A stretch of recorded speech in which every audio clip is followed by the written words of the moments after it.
What is up, ladies and gentlemen, boys and gals? Welcome back to Vokolvis. Tonight is episode 7 of our 5e D&D campaign. It is good to have you here. It is good to be back for another night of D&D.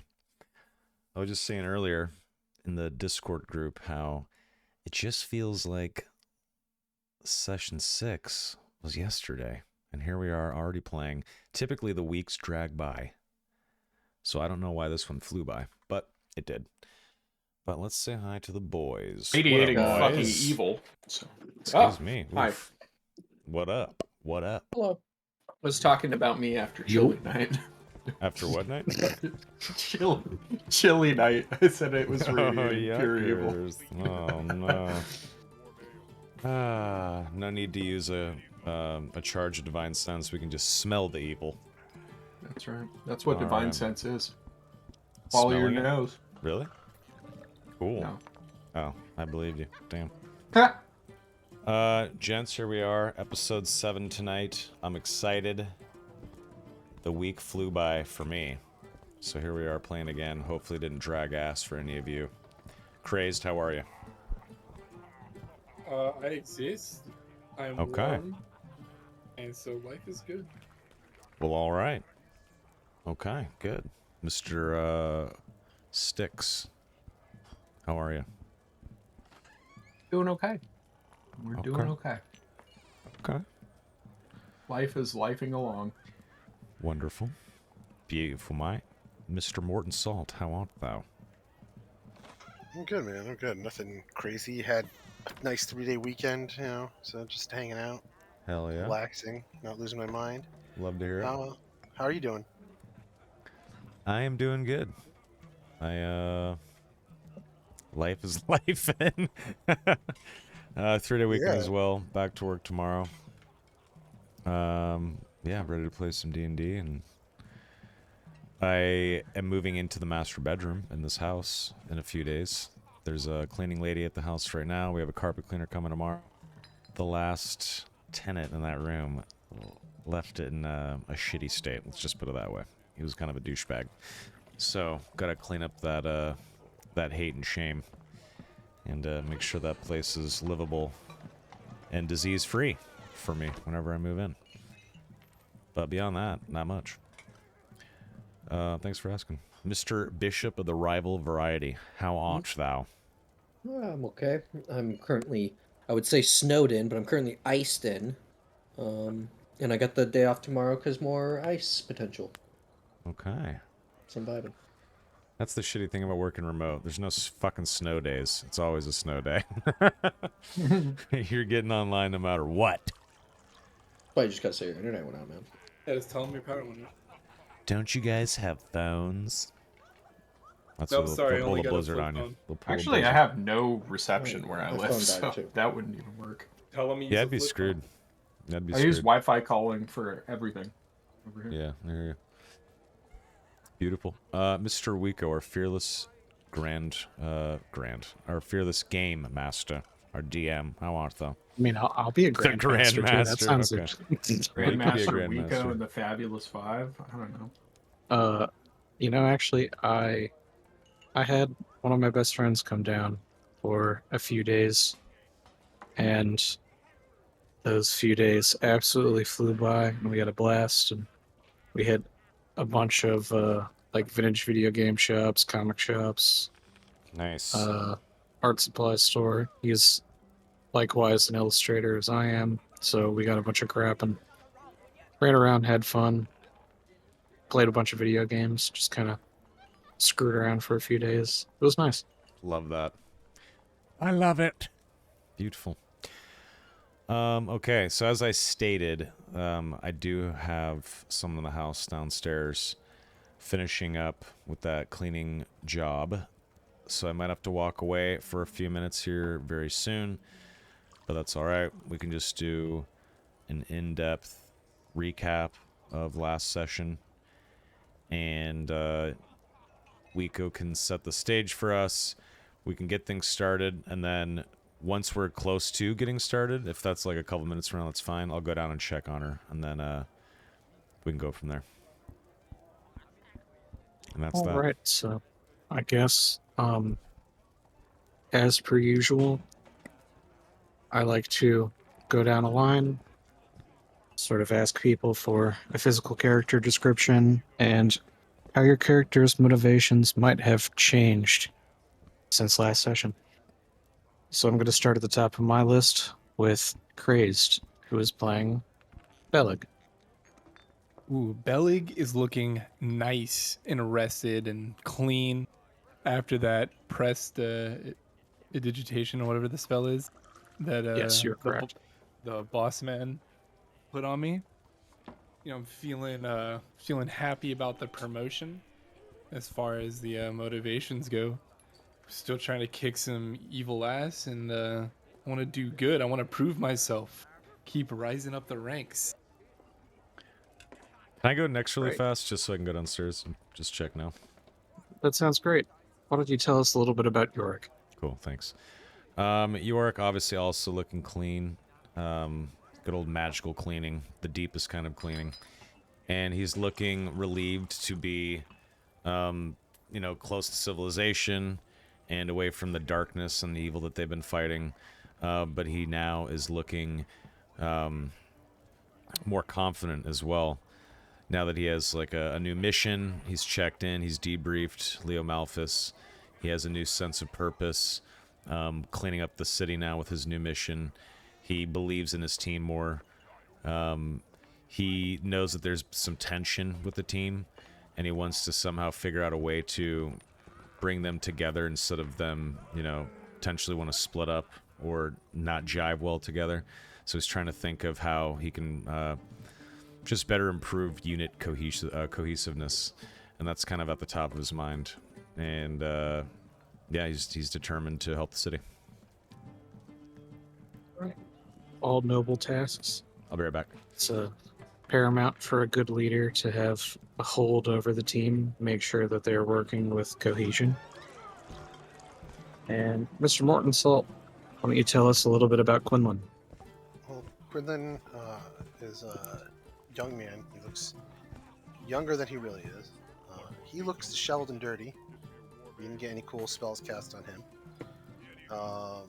Crawling out of a temple and through the dirt of a swamp. Probably, he probably, still kind of smells like the swamp.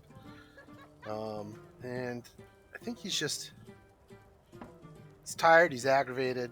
I don't think this is exactly what he had in mind when he thought like this was what he would be doing.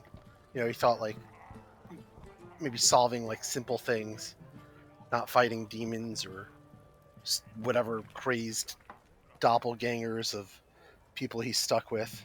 And I think he's just, a little over his head, and he's not used to that. And so he's frustrated. And on top of that, Archie died, which, I mean, he could resummon, but it's the first time that's ever happened. So he's very frustrated about all of that. Understandable. Hey, like you said, though, at least Archie can be resummoned. True.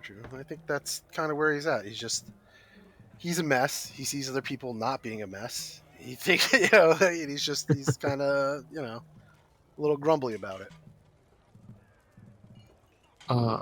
Also, before you do anything else or before we move on, I still need to get Rival and Sticks, but if you could roll that Arcana check for me, I would be greatly appreciative. All right. So, last session, you were given a 6th level spell scroll. Whoops, I tried to click on it and it disappeared. Well,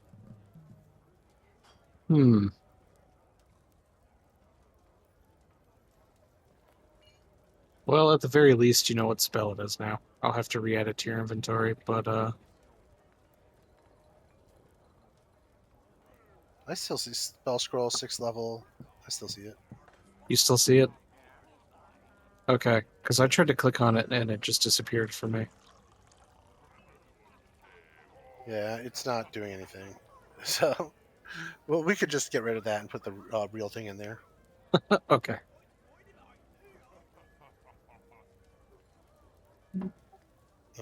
So yeah, what does it do? It gives you one casting of the level 6 necromancy spell, Eye Bite.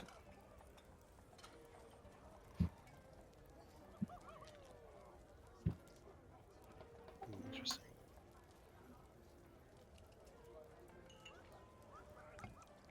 And while I'm messing around with this,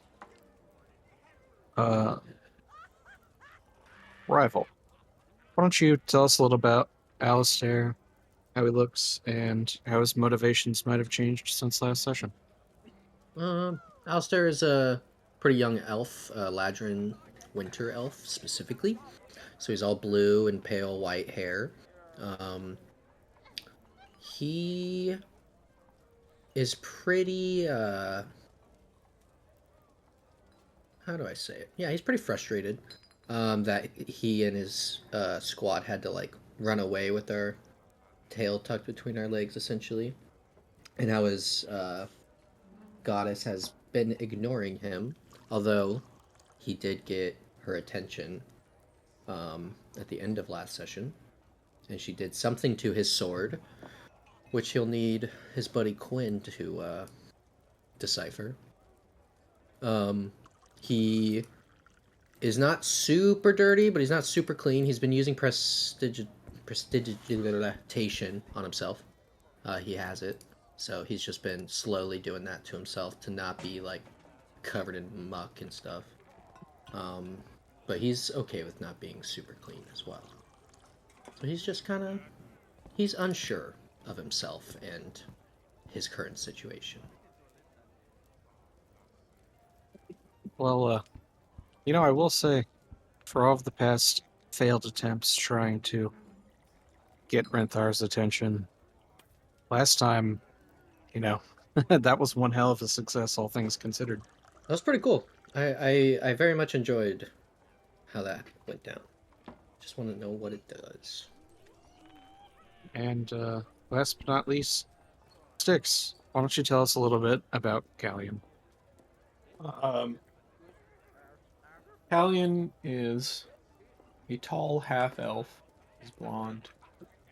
He's a little worse for wear, as that last situation was harrowing for everybody. And you want to talk about frustrated, is extraordinarily frustrated that a Temple of Ilvardi was desecrated and we could literally do next to nothing to stop that. So I imagine his motivations are probably going to be to get in contact with the church and see if there's any sort of consolation they can give him for this whole thing. Because right now he's just kind of at a loss. Everything. True. It must be a little tough for Callion, considering that, Quinlan got a little scroll from the astrolabe, and Yorick and Belig got their contacts and upgrades with their new ranks, but Callion has yet to hear from the church. Indeed. Speaking of churches, things adjacent to them, if Callion and Alistair, if I could get some religion checks from you guys for the beginning of this session.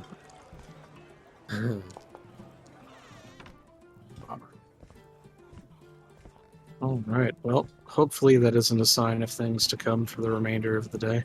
Yeah, REM starts playing in the background. Oh, it is. It's a deep cut. Sorry. Yep, no, you're good. I mean, hey, I'd be losing my religion too if I was, not getting any headway with my, not only with my order, but hey, Yeah, we'll just have to see what happens. That's how it hey, goes. a scroll of exorcism is better than zero contact at all. That is true. Now, Yeah. last time when we had convened, we had ended with Yorick, who had cast a Detect Evil, which was radiating from that priest that you had been talking to in the bar prior. Now, I will wait for Soma to return before I do this, but I'm going to offer one of you guys a chance for inspiration. Ooh, fun.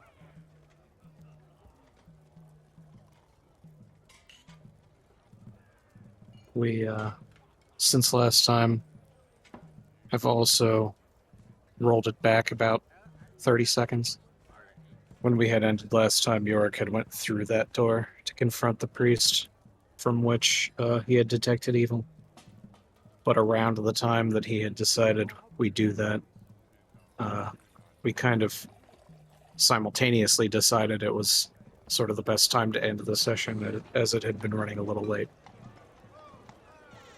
So when we pick it up today, we'll have rewound about 30 seconds. Yorick still inside with the door closed, though with the evil detection radiating from the priest still ever present.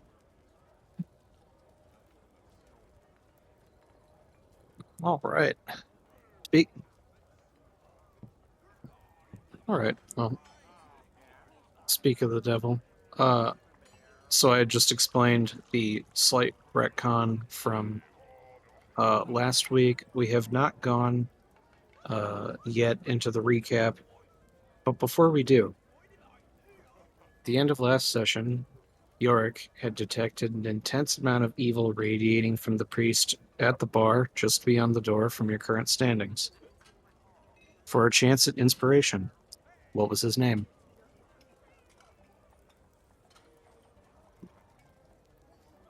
Oh god, my brain is fried. I don't know. Fucking. I don't know. I did. I underline names when I say them to the group. Edwin. I don't know. I'm just opening up my notes, see if I wrote it down. Speed running.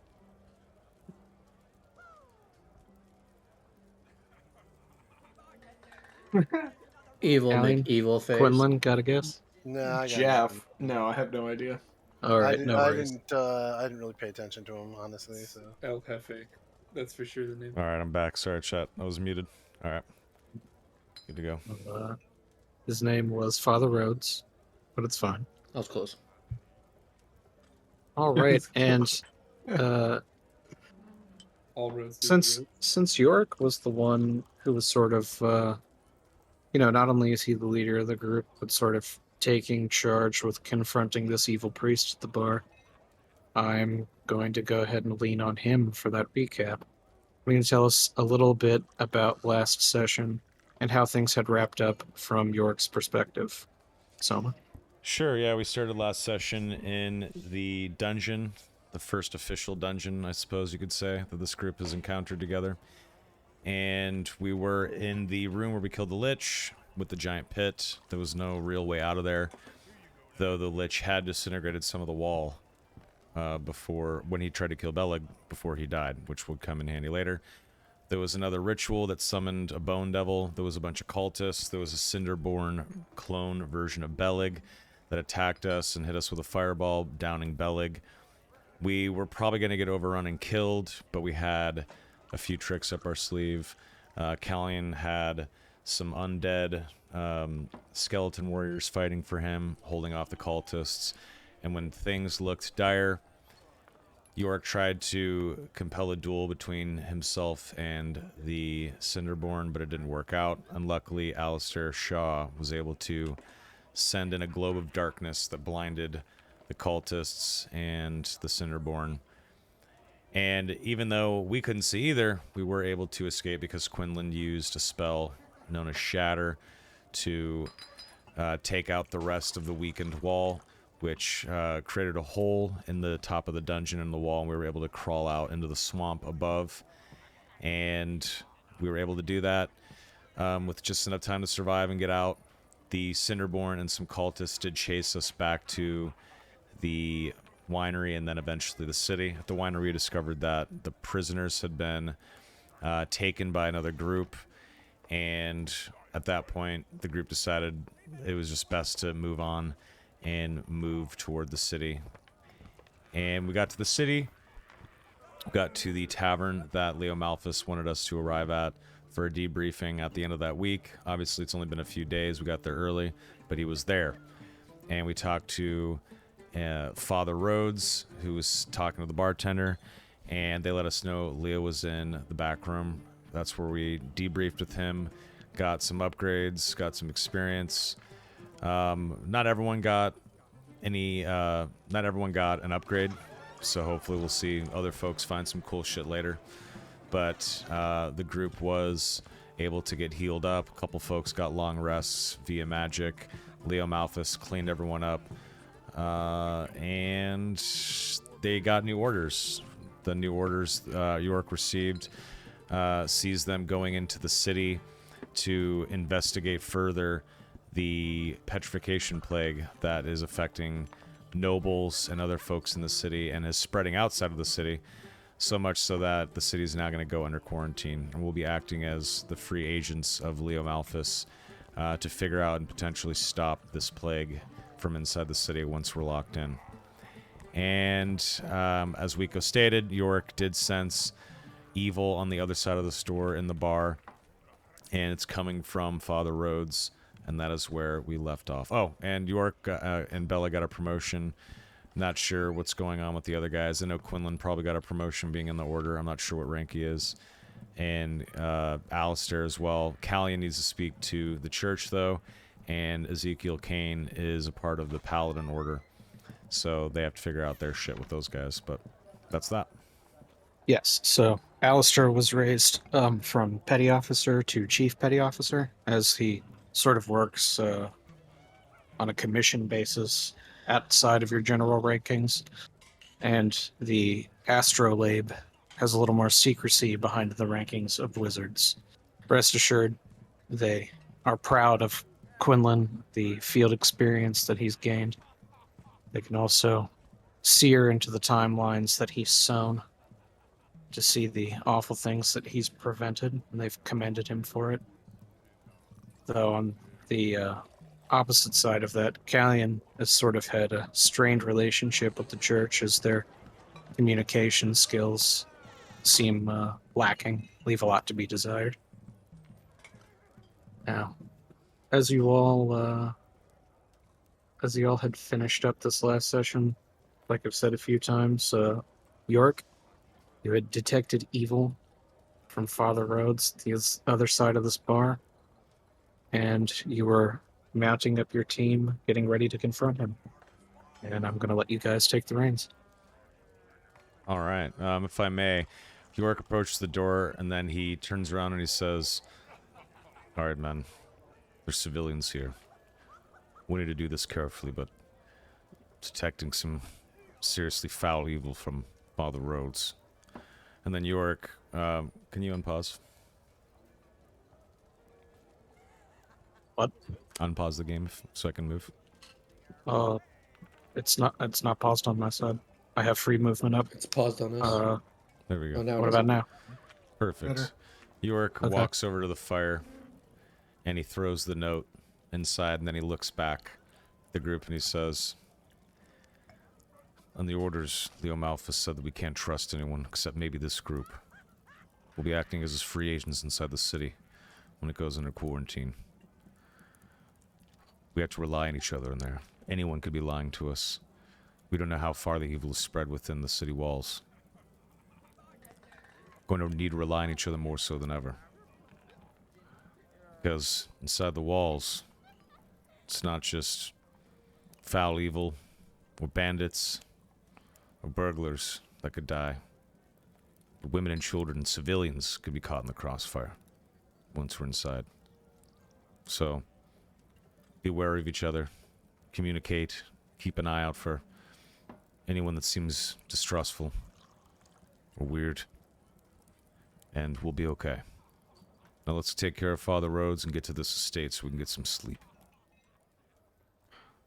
Any ideas on how we should take this man down without raising any concern? He looks Well- around at everyone. As he is a member of the faith, I could try and have a conversation with him. You think you could convince him to come back here for more private convo? Possibly. I see no harm in trying. You seem to like drinking. Perhaps Yes. you suggest that we're having drinks back here, and he doesn't have to pay for them. Oh, I Yorick have a says, fancy elf wine. Yorick says, what if someone stays here to drink with him and convinces him that he's on his side? What if we pretend like someone in this group is an agent as well? Get him to spill the beans with him thinking that he has an ally on the inside. The rest of us could just go out the door in the storeroom. We'll be right outside waiting, just in case Callion or Alistair, whoever does it, needs help.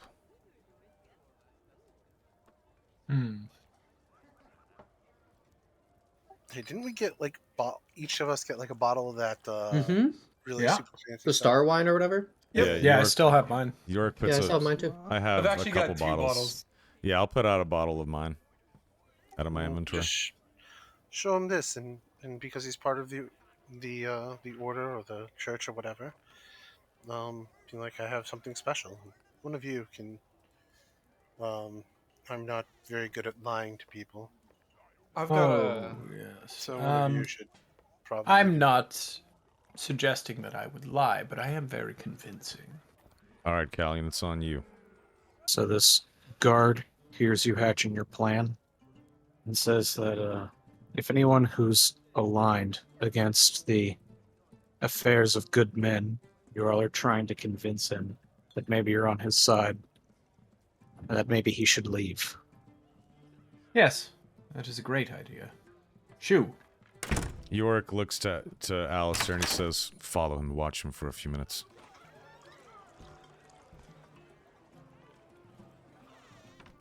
All right. Belig, Quinlan, with me. We'll go to the storeroom. Callion, Let's get a. go ahead and invite him in. Do your thing. Say, as you say that, I think Bella would say, maybe I should go with Callion. I think we were both seen drinking and being merry earlier. Maybe that could. No. No. You Come stay with in him. this Come. room. No. Just come in here. There Close, yes. you go. Exactly. He's not going to believe there's like 2 agents hanging out. It's typically like 1 mole, right? Yeah. All right, yeah. So Alistair is going to shadow this guard to see if he does anything nefarious. We're going to wait in the storeroom and try to listen in on the conversation that Callion's going to have with Father Rhodes. So before I exit the door, I kind of, center myself, kind of get ready for this character I'm about to put on, and Oh wait, put before you go out there, I will use. Oh, do I have any left? Oh no.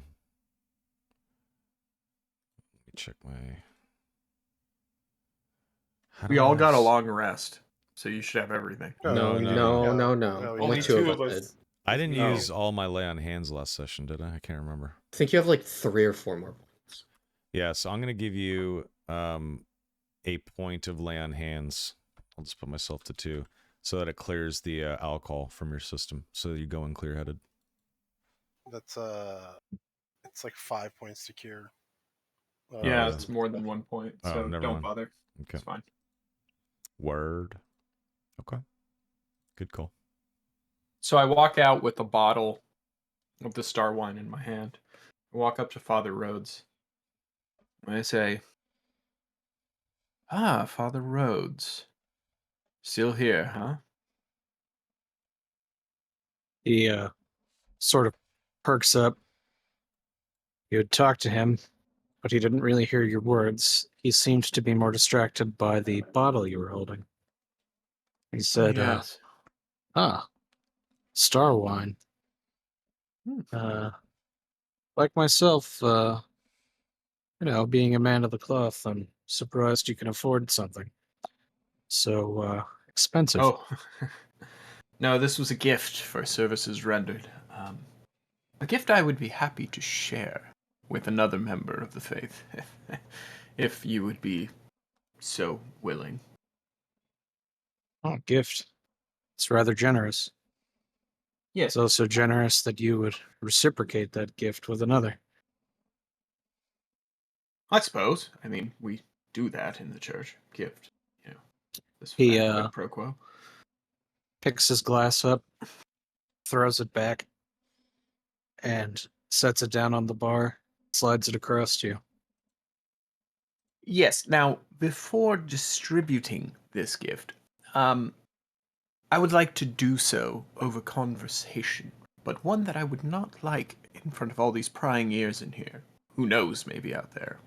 Am I right? Would you join me to share this bottle in the back? I've sent all the guards away. Everyone's gone. I can't handle their nonsense anymore. Right. He sort of looks back and forth, feels as if he could be persuaded, but he seems to think it's a little strange that you'd want to pull him into the back. Listen, the reason I want to chat in the back is because it's matters of the church, and I don't want any of these. And I lower my voice and lean in toward him. Troglodytes, to hear anything that we are about to talk about. Do you understand?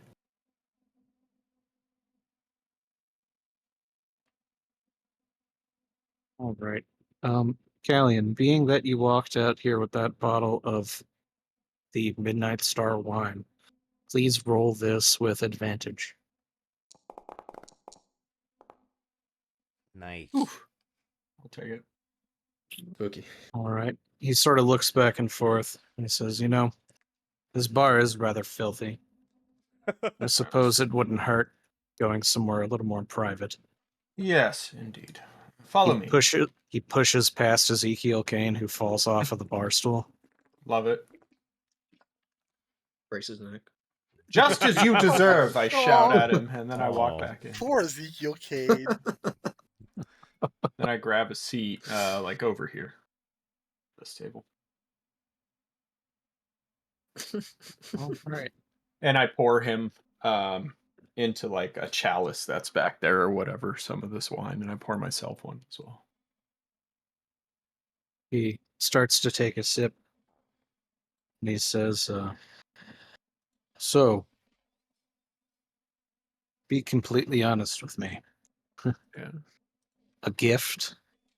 Or perhaps there was maybe a less than righteous way that you had procured this bottle. No, I assure you it was a gift. We had saved some vintners from a pack of wargs and werewolves, and they offered this to us freely. Truly a gift. He sort of cocks his head, makes a face, looks at the bottle full of drink, and he says, well, maybe I had you pegged wrong. He drinks it again, sets it on the table. He says, That depends. Not there was a everything matter. must be. Yes, Sorry, not there everything was- must be procured by underhanded means, but as you were saying. It's, being a man of the church comes with its privileges, and with how little they seem to care, keep in contact with their priests. I mean, who's to say that those privileges don't come with something a little extra on the top? I empty my goblet and pour another, and just like one sip, and I say, "Tell me about it." The communication from the church has been less than excellent in my experience. Haven't heard from them in months. And here I am, risking life and limb on their behalf. Now I take a sip. Says he pushes his empty glass over towards you again, expecting fill you to it. fill it. Yeah, I do. He pulls it back and takes another sip and says, not everything has to be within the eyes or within the reach of Elvardi's light, there are a lot of churches that offer a lot of benefits to their benefactors. Oh? Enlighten me then, because I was born into this church. I know no other way. Well, for some time I had followed Nothar, and Huh. while it seemed to benefit my more primal desires to be victorious in combat, I wasn't quite as cut out for it. There's another church that I had been following, at least in recent times. It seems to Oh. have been working out for me. Well, I must admit that I am rather frustrated with the Church of Elvati. There seems to be a lot of, what do the commoners call it? Red tape. A lot of bureaucracy that is involved, and I myself am not fond of the games, as it were. I just seek to aid those in need and, well, aid myself, quite frankly. He starts to glow, slight red. Have you drank too much? Can we pause for 1 second? I think she's ready to go. I think she's done. Yeah, we can pause for I'll be right one back. Sorry moment. about that. I don't want to miss this. No worries. That's all good. Someone turns red, I'm like, you're drunk, bro. It's like, I don't know what to say.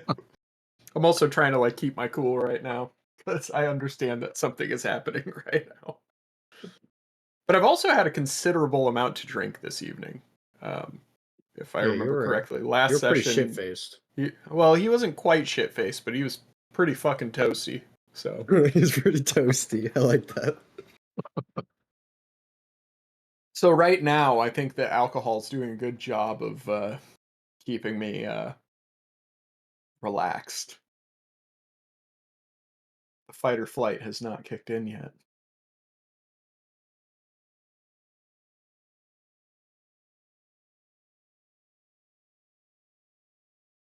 Oof, what a time for a pause, though. I'm just like, I'm on the edge of my seat. It's a mini Alistair's just cliffhanger. mad chilling outside, leaning against this pole. You gotta, Nice. you gotta channel some of that Sith energy, bro, from your last Oh, character. yeah, my last character would have just been like, ooh, tell me more. Like, I like this. How do I do what you're doing right now? I do miss Nazar sometimes, my nascent Sith Lord, waiting for the right opportunity. I did wholesale murder a couple of people with that guy, though. I mean, murder can be fun in the right circumstance.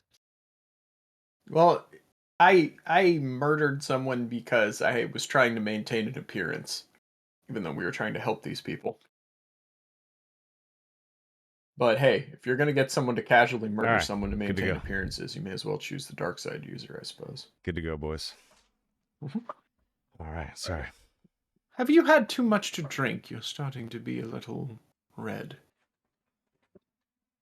When you ask him this, the strangeness of his appearance does really start to dawn on you. If I could get an Arcana check from him. Great. Yes. Damn. Wow.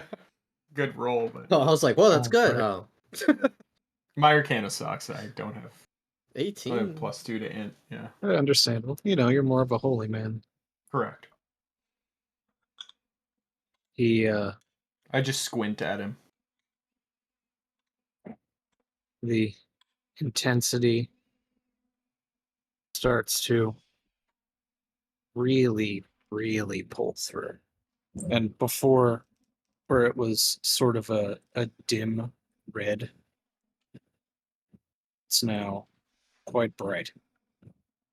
It almost seems to be filling the room and rivaling the light that was coming from the fireplace. He sort of looks Kellyan in the eye, and he begins to speak in a voice that is slightly altered. Quinlan, Yorick, and Bellig, looking at your languages, you would not understand. Galleon. To you, he says, let's not play games, priest. Then he sort of plays his hand. He holds out his palm, and carved into it, to you, is quite a familiar sigil. Yorick, Quinlan, and Bellig, you hear him say, Zarkesh, Nokrumza. Galleon, he is speaking infernal. He says, obviously, I am an agent of Nokrum. Well, He continues in infernal. He says, I appreciate the glass of wine. It's not often that a man cut from my cloth would be able to sit at the table of a man cut from yours, share a glass of wine, and discuss our commonalities with the failure of the church. He stands up, backs up 5 feet, says, now, I'm going to leave, and you're not going to sick your dogs after me. It would be a shame if demons were to arise from the floor of this establishment, slaughter all of the innocents inside.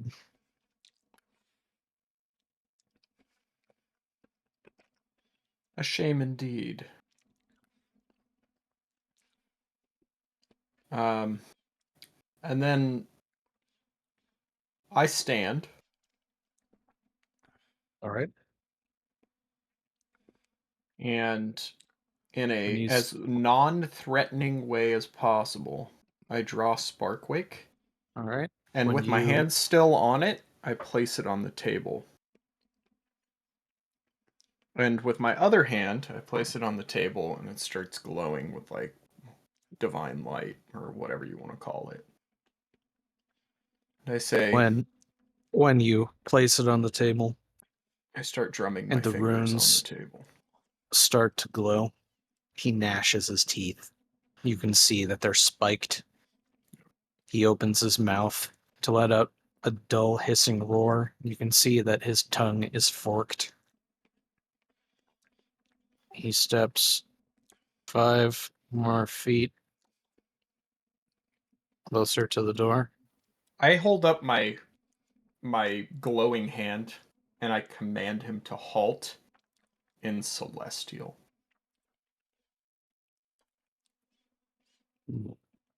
Uh, yes, I like this. Give me 1 second. Or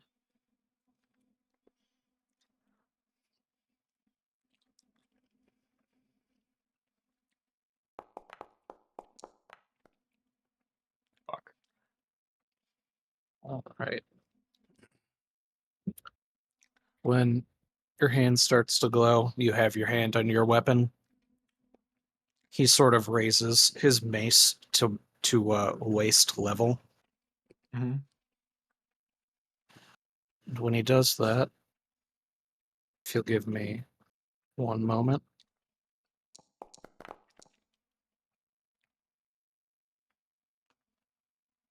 He's sort of getting a little overwhelmed. Combination of the alcohol, the crackling of the fire, paranoia, being in front of this ancient holy weapon. He steps 5 more feet towards the door. Don't touch With his the door, I say in a very firm voice. puts his back to it.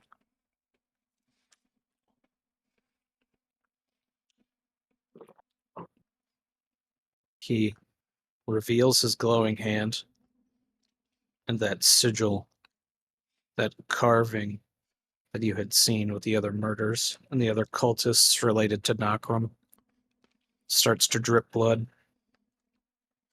He says, if I put my palm on the ground of this floor here, it will summon a demon.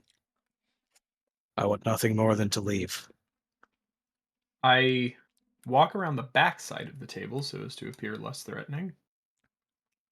And I step just basically equal to where I was, but on the other side. And I say, Alright. and my sword is still like down. It is not in a hostile posture at all. Right. And my glowing hand is being held in a fist at my side. And I say, tell me.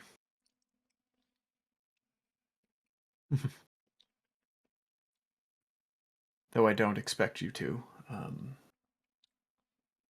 This plague, this is from your folk, right? This Nokram nonsense. He sort of smirks and he starts laughing. And he says, honest, we had nothing to do with it. It was just good timing. He Intriguing. sort of bolsters his mace and puts his weapon hand back on the doorknob behind him and slowly starts to turn it.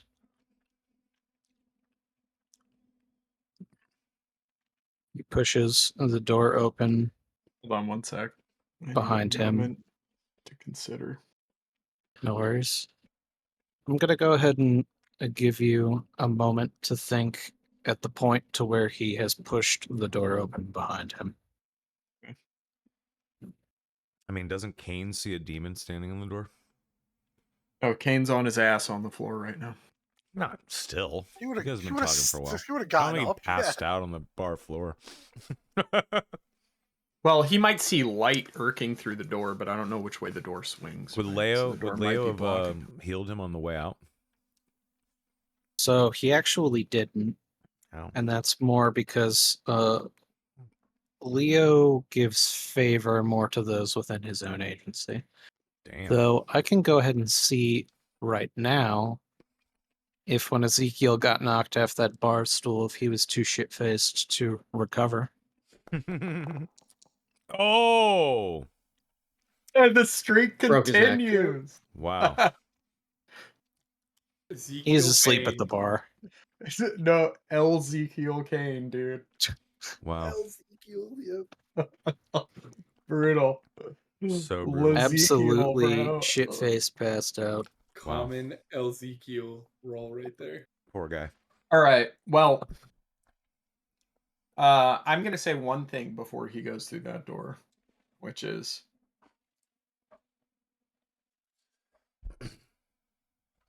hold on, I gotta think how to phrase this. I do want to say something before he leaves, which is, I find it interesting that we can have this conversation together, being on such opposite ends of the spectrum. If you catch my drift. Why would you choose to speak with me and not purge me immediately? He looks over at you and he says, wasn't it obvious? In order to gain the favor of Markan, I have to kill a follower of Elvardi. And yet You you have bet. failed, so you will go with your tail between your legs. Ooh, oh no. Now he's mad. He pulls the door closed behind him. Do your worst, sinner. And I draw my sword. All right. He squats down on one knee, Uh-oh. and again he says, Zarkesh, Nokrum Zar. And he puts his hand onto the ground, and it feels as if there is an earthquake happening. Now, meanwhile, Alistair, outside, you have been watching this guard down here. Mm-hmm. You've noticed that a rather inconspicuous man has run up to him after he had exited. And the guard seems to be warning whoever this guy is about the possible events to come. And they both turn around and run. What the fuck?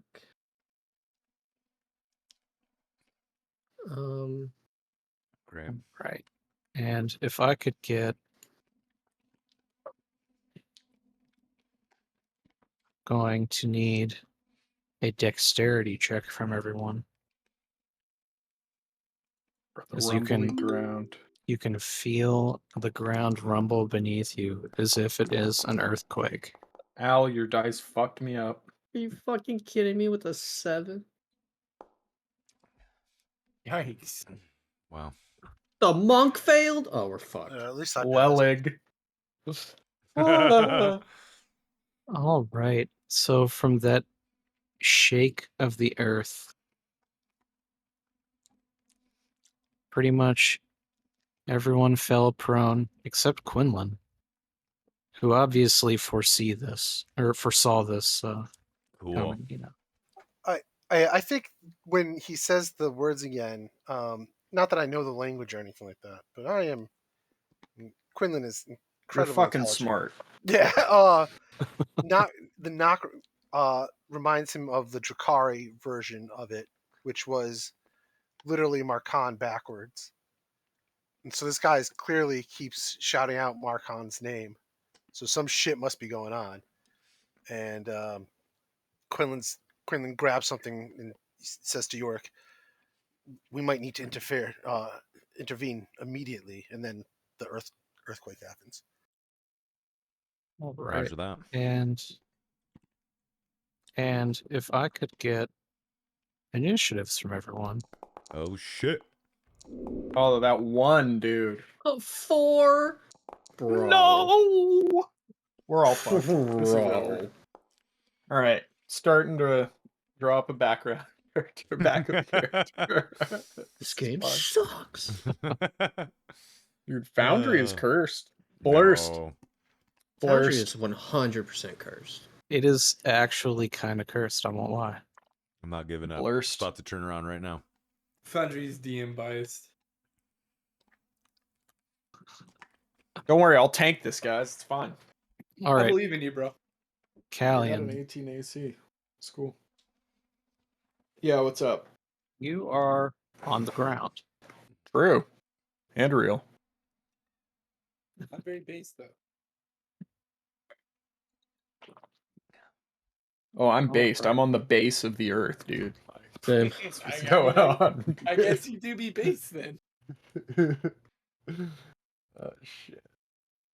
All right. So he has advantage on this attack roll as he is within 5 feet of you. True. Double ones, baby. He brings down his red glowing mace, trying to club you in the face. Oh my And I roll goodness. out of the way. Wow. Okay. I roll I'm at going disadvantage? to try and roll a save. Come on, once again. Once again. Come on, Cursed Foundry. Do it.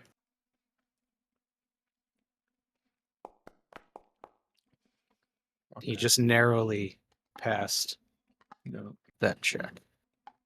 He didn't throw his club. He did not fall on top of you. For all the Silmarillion nerds out there, I do my best Fingolfin impression. Dive out of the way. Craters in the ground. All right. Bellig, I assume you would like to use half of your move speed to stand. Absolutely. Yeah, why not? I mean, that makes the most sense, Whoa. right? I just lost his Yeah. initiative on Yeah, that. Yeah, for some it reason. took you out of combat. Give me 1 second. Rolled 15. What was it? Doesn't matter 15? as long as it's above me. What was the roll was a 15, and then so that's plus what? Plus Whatever. 1. It's not above the priest, so it doesn't matter. That was like right below the priest. Yeah, just go right back to Bellig. Yeah. Sorry, I just had to throw him back in the order. Okay. No Bellig, problem. I have updated your condition. You are no longer prone. Man, I guess I hear our boy in trouble. I'm gonna do the I'm gonna do the thing. Yeah, you hear some like fucking weird chanting, and then you hear a smash on the concrete, metal on concrete. Oh yeah, I mean you hear rumbling, Yeah. you hear glasses, dishes, I'm gonna tables, take the- chairs shaking. Bellic, you open the door, and before you, you see a 10-foot wingspan, a small crater that is filled with streams of blood in the ground from where this being has erupted. Now the question is opening a door an action? No, that's an Yeah. incidental. I Yeah. don't think it is. Okay. Yeah. No. No, if you were trying to force the door open, if it was locked. Yeah, if you're then trying to yes. break it down. Yeah, but yes. because the door like it's No, it's an yeah. incidental to turn a knob and open it. I'll turn the knob. Wait, what? Okay, Yeah. I So mean, yeah, moving, going through doors is performed normally during move actions, so you are fine. And your move speed is 45 feet, isn't it? yeah, not? so I've moved 5 feet. Well, you used half to get up, remember? Yeah. So Like 20. 20 something. We'll call it 25 because it always Yeah. rounds up. Yep. So. Alright, I'm just gonna Even like right I here, wanna you've only moved 35. So I want to step like right here to get Here? out of the way. Yeah. It won't like I can't like drag myself there. it's not Because of letting the- you. No, it's the I got you. Sometimes the walls are a little weird, but Yeah. I'll move you where you want to go if you just let me know. All right. well, let me refresh here. My foundry's being weird, just gotta refresh real quick. No worries. Just like showing 2 of me. Well, yeah, when I clicked on you at first, it kicked you out of the initiative order, so it's being a little strange.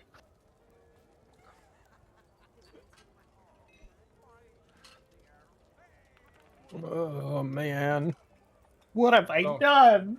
We got you, Just buddy. kidding. Don't worry. The boys Nah, we're are fine. back in town. All right. You think I was gonna let some demon worshipping jackass just walk out of here? You're out of your mind. Hell no. I'm gonna. So, I'm out of the way. I mean, I'm just gonna attack the thing I see in front of me. Punch the Like, demon, please. Yeah. That's what I'm gonna do.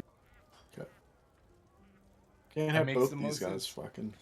Punch the demon. Not to unleash the beast, you know. All right, Wiko, I'm gonna attack this demon in front of me. Please And- make an attempt. If this hits, I'll use the poison on my dagger as well. Yikes! Oh my god. Wow. That did not hit. Okay, well, I'll just use a bonus action, fucking punch, and try to hit it with my fist. Let's see if that hits. That did not hit. Wow. Okay, that's my turn. Okay, fuck me. This guy's got a hide and seek.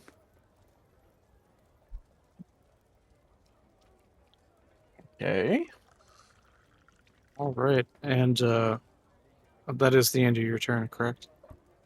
That'll be my turn. All right, that brings us to Quinlan. Question: would I have had time to use Arcane Recovery? I'm going to say yes because you were the only one who did not fall prone. I mean, like this would have been earlier. It's like before this. Pre-combat, yeah. I know it would have been before combat, and I'm just saying I think it would have been likely that you would have done it while Callian was sort of approaching this precarious scenario, but mostly I'm going to allow it because it would make sense that anything that you had prepared or tried to achieve prior would not have been interrupted since you didn't fall. Okay, so right here, I am casting Maximilian's Earthen Grasp. Hell yeah. All right. Yas. Maximilian's Earthen. Never mind, I won't say that. Okay. Really nice. Maximilian's Earthen Earthy phallus. Earthen phallus. Yeah. It's mossy. Hold on, I'm It's just a trying to- giant mushroom. Yeah. Giant phallus just pops out of the ground. Does nothing. Just sits there. just trying to see. It intimidates them. Sorry, what'd you say? All right, I'm just trying to see what I. Whoa. That's cool. Nice. Whoa, dude. Okay. So, the priest. Target. He must make a strength saving throw, or be restrained, and takes 2d6 bludgeoning damage and is restrained. All right. DC is 15.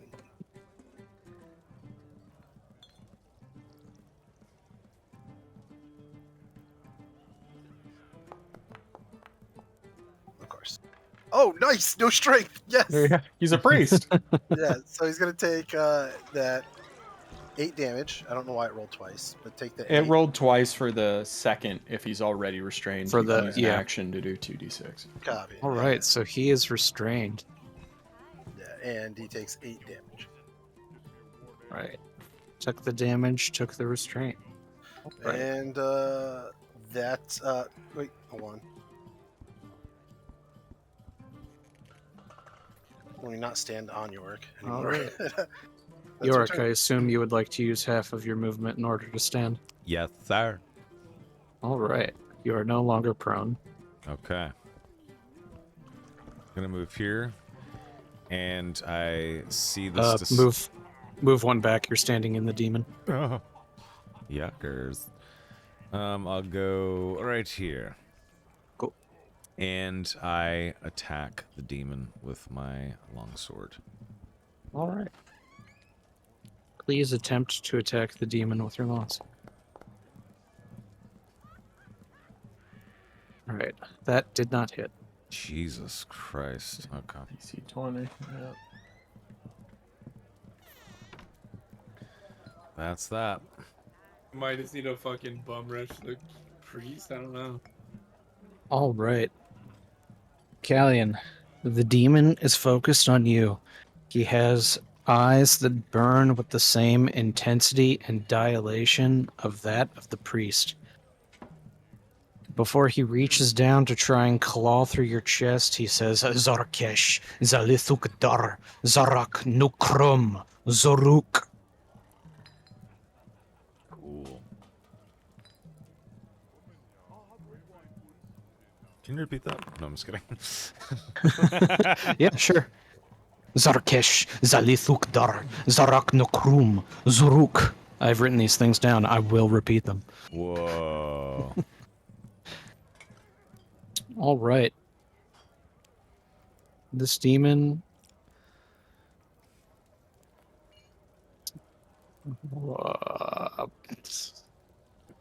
It's not letting me click the attack. I need a refresh. Well, that's because I'm so holy that he just can't. He's Yeah. just like refusing to let him attack me. Ah, yes, that must be it.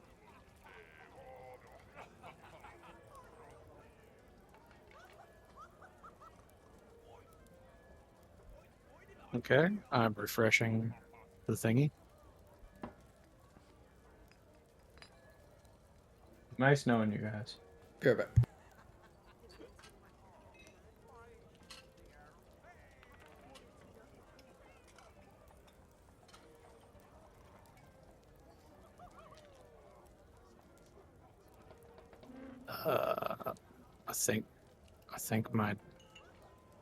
I think there's something wrong with my demon.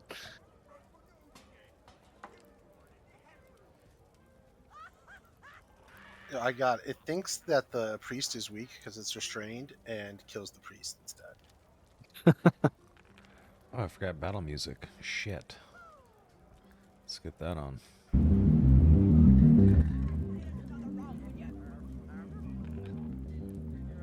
There we go.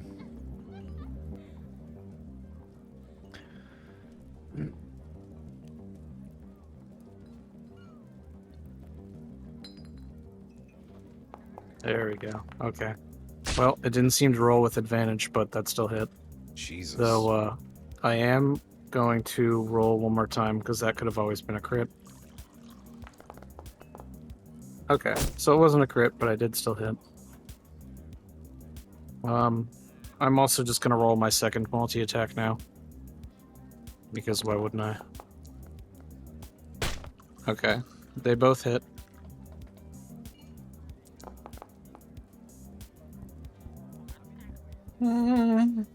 So the first did 16 slashing. All right, second one reroll. Second one reroll? Yeah, I'll cast Chronal Shift. Okay. Love you, Al. Yeah, hopefully it's better than what it was. There you go. Yep. That misses. 16, that did not hit you. Oh, thank Christ. Quinlan watched that demon tear into your heart just like it had promised, and luckily, with his Chronal Shift, he prevented that from becoming reality. Take it. Nice. What time of day is it? It is 1:45 p.m. Thank you.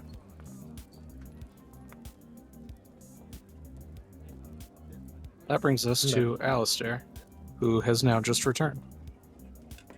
Use half my movement, 5, 10. Yep. All right.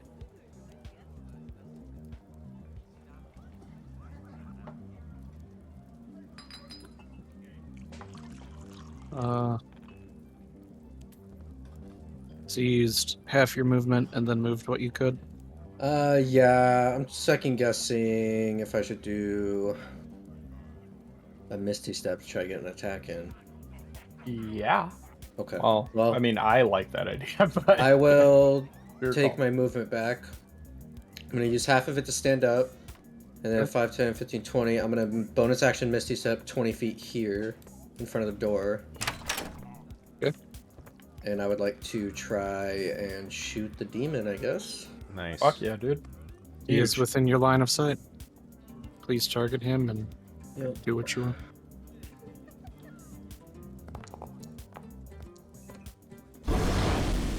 All right. So as everyone else has been unable to get an attack that lands through the hard hide of this demon, likewise you were unable to do the same.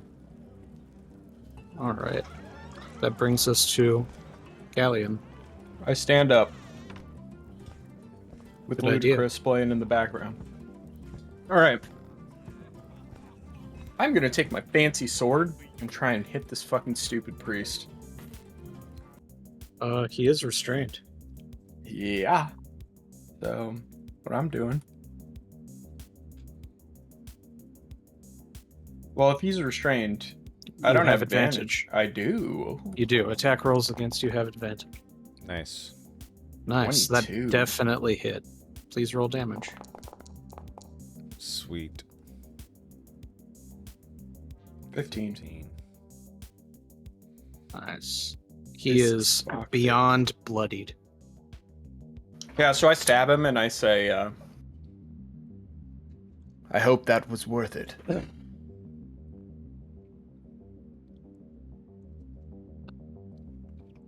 Cocky. I like it. And that's my turn. All right. It is the priest's turn, and Actually, believe- hold on. Before we get too far into this. okay. Sorry, was there something you were Healing, trying to do? yes, healing word is a bonus action. Indeed. You're So right. I want to heal myself. Indeed. Yeah. And I'm going to cast it at level 2 because I'm fucked up. Hell yeah. Nice. I'll take 14 healing back. Yes, please. That's great. Good roll. Huge. And I can apply That's the my healing. turn. Give me one moment. No problem. All right. Oh, that was so good. I just Alright. went from 6 to midnight on that one. Ooh. Straight up.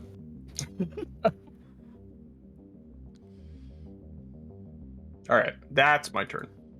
Go ahead. Action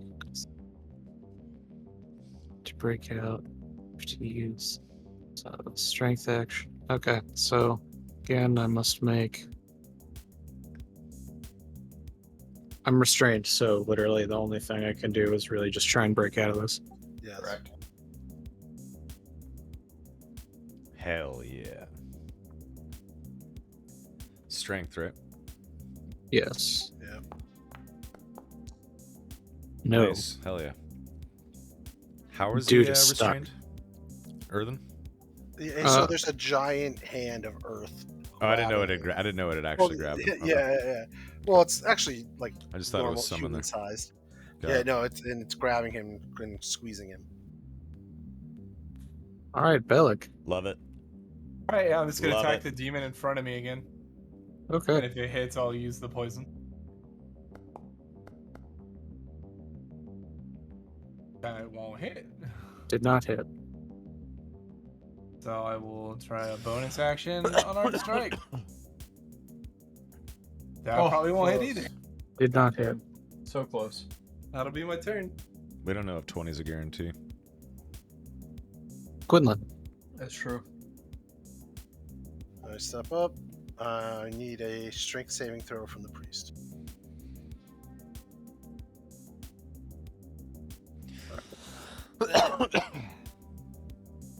Crush him.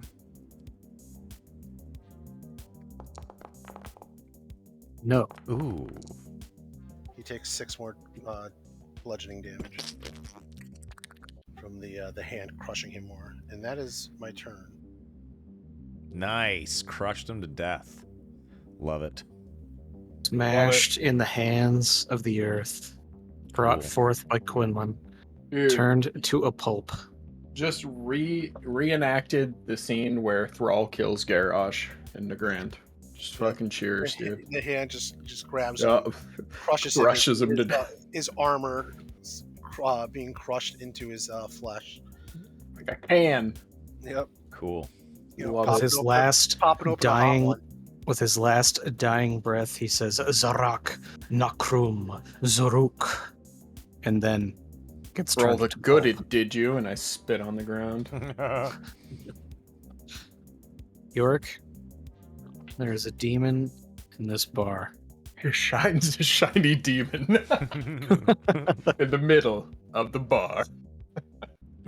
I know that reference. All right. Yep. I'm going to try Most to people attack do. this fool. But what I'm going to do first is go like this. I stand in between him and Callion. You can't. Takes up the that demon's whole occupying space. that. Yeah, he's I'll Go go ten here. by ahead. 10. I'll go here.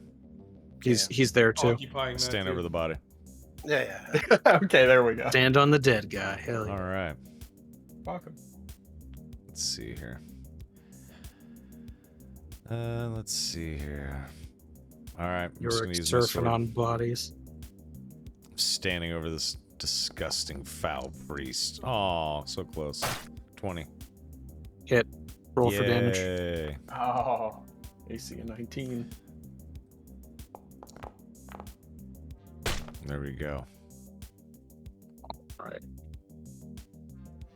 And I'm going to try to knock it prone with my shield. All right. And Is there no size restriction on that? I think it's let me look it up. Oh, It's like actually huge trying or to- gargantuan or something? yeah, actually, give me 1 second. I'm just curious, because, like, if you can shield push a fucking dragon, I'm quitting this game. Before level, like, 20. I'm looking it up. That would just A be creature. crazy. It can be one size larger than me. So I think this demon No, counts. that Yeah. works. Yep. Yeah, you that can. counts. Yeah, Okay. I just hit that at the same time you did. Okay, so we have a contested roll. Yes, Good sir. luck. Yes, sir. So I have to move. Yeah, I kick You the real body aside quick. or something. Yeah, yeah. Kick it backwards, it rolls behind me.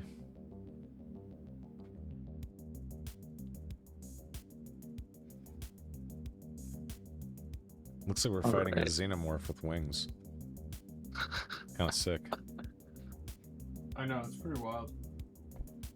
Hell. And this is strength v strength. Are you giving me the roll, or should I do it in my sheet? I'm gonna give it to you, but Oh. this is strength. Sorry, Yes. or athletics. I gotta look.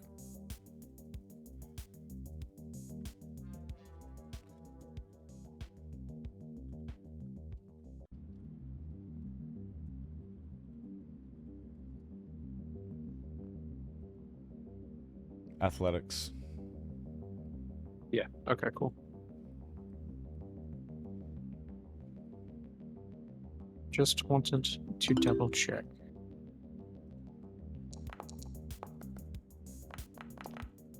Fuck. Crit. Yeah. All right. Unfortunate. He did not get shoved, But you did damage to him. Yes, sir. and it is now his turn. Yes, sir.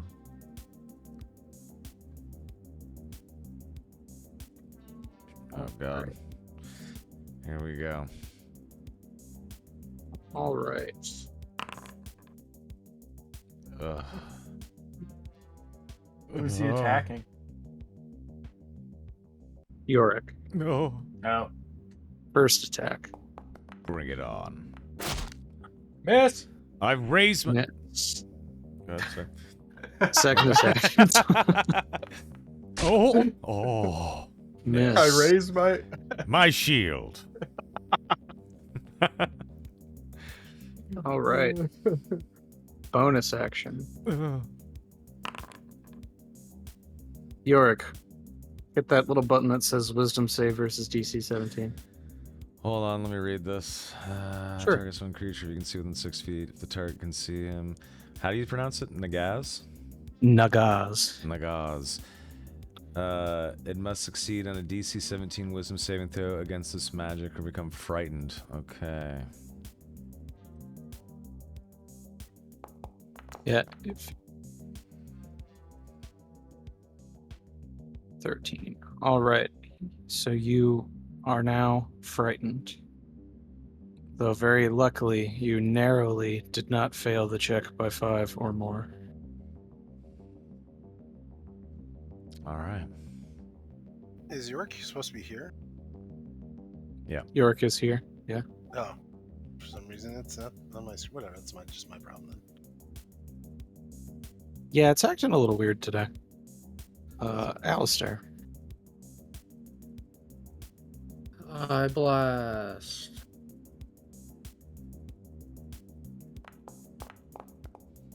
Whoa. Now that's gonna hit. Nice. Fuck yeah, dude. Nice. 9. We'll take it. Hell yeah. Yeah.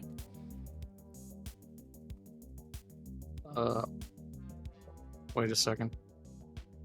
I had to resist the urge to be bobbity. That damaged Yorick for some reason. Why does What it? the What the hell? fuck? Why does it keep damaging Yorick? Oh. Hello? The demon has damage redirect. Okay, it healed him. What the fuck is going on? This is weird, dude. Yeah, it's really weird. Okay. Damage applied. I had to do it manually. Something's acting weird. Alright, Alistair, is there a move action you would like to make, or are you chilling? No, sir, I'm chilling. Alright. Callian.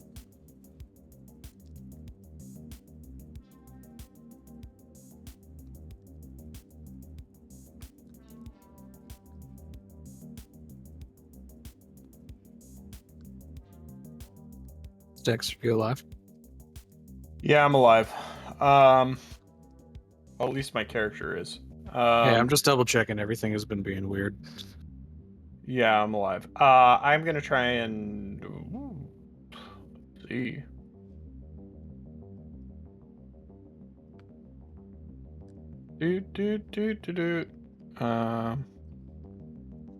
I am going to. This is such a tough choice. I don't want to burn too many spells. We're in a pretty good state. I'm just going to attack this guy, I think. Okay, Demon. do it. Smart. Oh. Fuck me. Dumb. Close, but no cigar. Yeah. All right, that's my turn. All right. As your sword trails sparks in the air, he deflects your attack.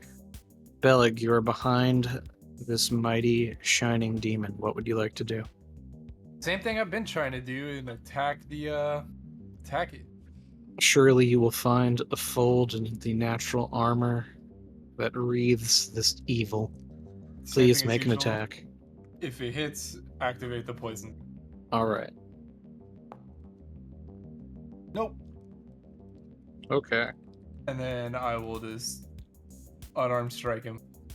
Okay. Wow, that's the one that hits. Oh. Hey, you Okay. crit. Please roll damage. Nice. It's a 10. Don't forget to Nice. roll 17. another d20. And now please roll another d20 for your brutal Come on, critical buddy. hit. 20. Punch his head off. I hope. In the soft, the soft spot in the back of his head. I don't know. You're Base actually of his neck. crazed. Before you click anything, I'm going to ask you for the roll. Oh. The Oh. brutal crit. An 8. Fucking Rob!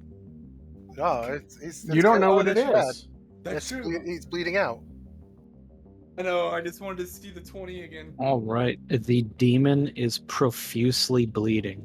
Nice. His blood is a thick, mucousy orange color. Where'd you punch him at? In the kidney. Right in the balls.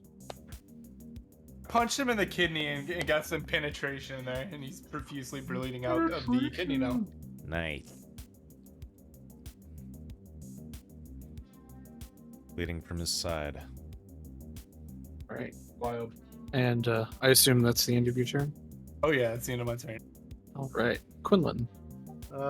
This is a terrible move, but I'm gonna try to restrain him with my Maximilian's fist. So I need a strength check.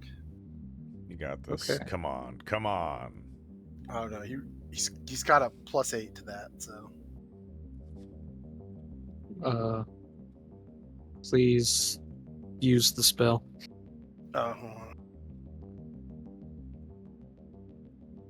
Where'd my little thing go? Hold on.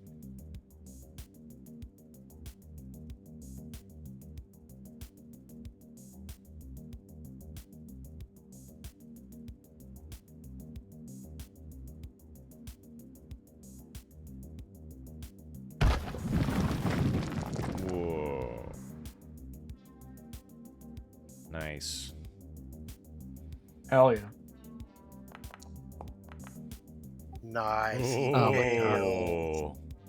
Restrained. Restrained, and he takes 7, I guess. It would be the second one. 7 bludgeoning. Good shit. All right. And that so ends my turn. All right. York. York is taken aback by that dreadful gaze, and he stumbles backwards into the shelf and kind of like trips over the dead body and hits the shelf. And then he kind of like shakes it off and hopefully shakes the fear off at the end of the demon's next turn.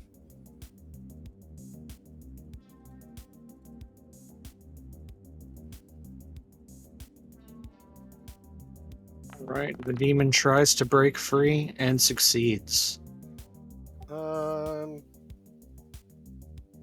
Kind of re-roll it. Nice. I like that. Are you chrono shifting? Yes. Hell All yeah. right. Come on. Come on. Let's see a 1. Come on. Does Wiko bleed? Come on. We're about to find out. No. Even better. No. I mean, by Lay 1. sigh. It doesn't matter. Yeah. Got That's Jareded. fine. That was his Right, Jared. turn, though, so. It was. You pull But out a That's time true. path where it actually succeeds better. It's like, well, that wasn't the one I wanted. All Fuck. right, and rival, it is your turn. Mr. Shaw. Hmm.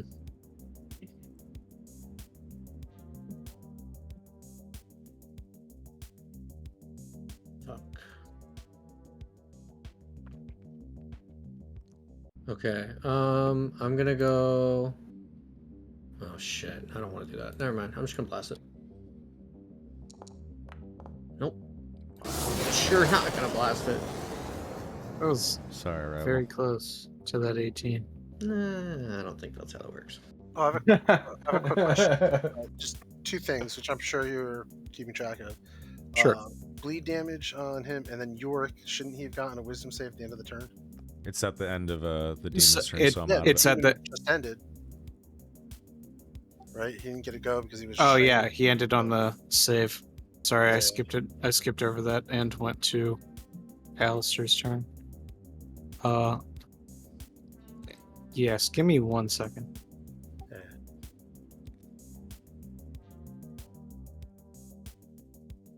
Sorry, I was just checking the DC. Okay, yes. So Yorick. I think it ends at the end of his turn. He has to recast it. It says it at the end of Dreadful Gaze if you read it. Just feared until the end of the demon's next turn. Oh yeah, until the end of his next turn. Yeah, no, you don't have to save. You're just out of it. Yep. Let me knock that status off you. All right. And that brings us to Callium. All right. Well, here we go. Woo! All right. So, what are we doing here? There just shines a shiny demon, if I'm not correct, right? If I'm not incorrect. So I think we are just going to keep plugging away at this guy. Do your best. Nobody my else friend. is really hurt, so I'm just gonna wait a minute. Actually, Also, yes, Quinlan, I am keeping track of his bleeding damage. Yeah. hold on 1 second. I might have something else I can do. Oh, never mind. I can't. Never mind. We're attacking him. Ugh. So close. Not That's quite my there. turn. As I'm dueling with a demon. And I'm not playing a banjo, so it feels worse. Beleg. Or a fiddle. All right, same thing as always. Attacking him, and hopefully I'll hit him. If it hits, All right. I'll activate the poison.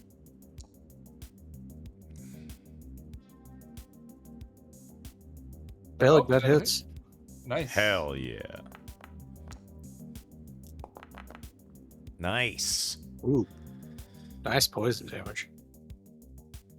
And I'll follow up with the unarmed strike. Actually, I'll spin the key point and flurry of blows. Just see if I can get the 2 extra attacks in there. So here's the first one. Nope. And then here comes the second one. Nope. All right, that'll be my turn. All right. Well, hey, at least that poison was doing its work. Yeah. That was big damage. Oh, and you have to actually. So the way the poison works, real quick, it's a DC 15 con save. Or take 2d10 Yeah, or take. poison for 1 minute. Okay. If you give me 1 second, I'm going to ask the demon for the con save. Cool. 1, 1, 1, 1. Yes! Oh, Holy yes! shit! You cursed me. I cursed Drilled it him. into existence. 1, 1. And so it's poison. It's poison for 1 minute. Hell And yeah. and it takes 2d10. Well, that was the 17. Was the 2d10. Yep. So it's the 8 and the 17. Altogether. 25. 25. Yeah. So basically, That's- had you saved, Woo! you would have only taken the Okay. 8 damage. Max damage on the poison, bro? Oh, on one of the dice. Jesus. Still good, yeah. All right. Oh, that's and now because the demon is poisoned, it has disadvantage on Disadvantage attack on rolls everything, and yeah. ability checks. Fuck yeah. All Not right. saving throws though. Right? Poisoned and bleeding. Love it. Wow. Status effects to the max, bro. Love it. All right. We're Quinlan. just gonna bleed him out. It's gonna be amazing. Okay, I'm gonna try some crazy shit here.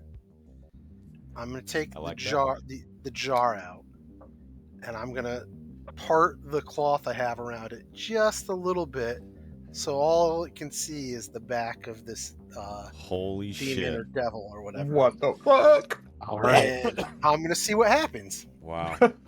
I love it. amazing. and you let me know. All right. That's awesome. So, I Whip need, it out, Al.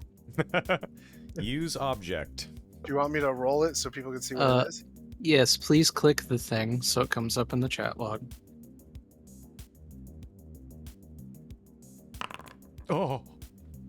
I don't know what that happened. All right, but yeah, there. I'm not worried about that. We'll just get rid of that. You described to me how you wanted it. That's good enough. Okay. Quinlan, can you please roll 1d6 for me? It's don't forget it's 2.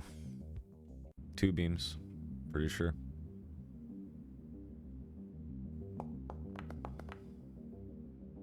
All right. And can you roll one more d6 for me?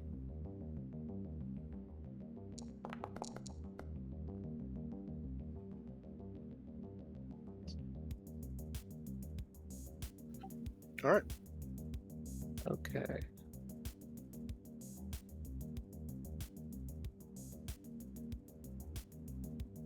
Amazing. Okay. So let's see how these will go. Okay, so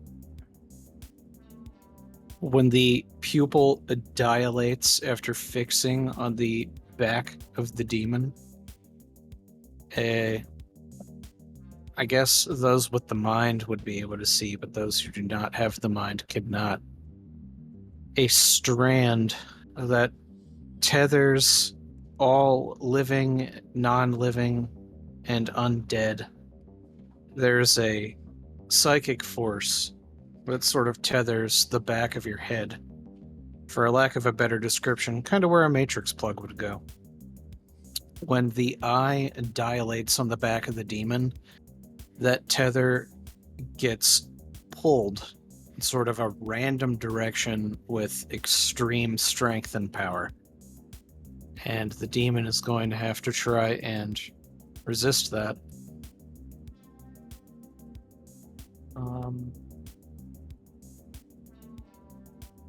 All right.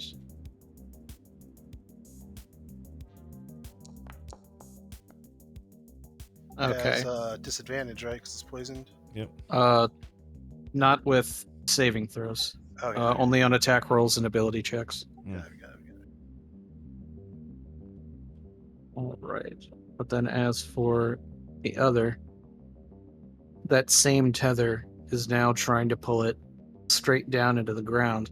And instead of a strong yank, it's a very slow pull. A very heavy and slow pull.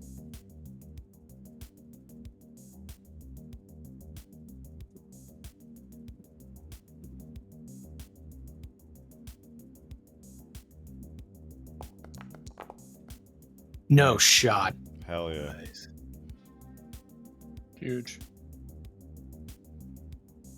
The demon's Nice. asleep for 60 seconds. It's 10 rounds. Do your worst. Nice. Yeah, Oh, Well, it'll that wake up when it shit. wakes up. When it gets hit. It'll wake up when it gets hit, though. Right. Yeah, if it takes damage. Well, yeah, but you know, Yeah. Until then. you have the time. You have time to scramble.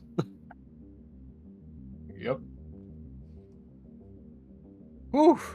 Also, since it fell asleep, it is prone. I immediately cover the eye again, so it's not directly pointing at Callian. Wise decision. Nice.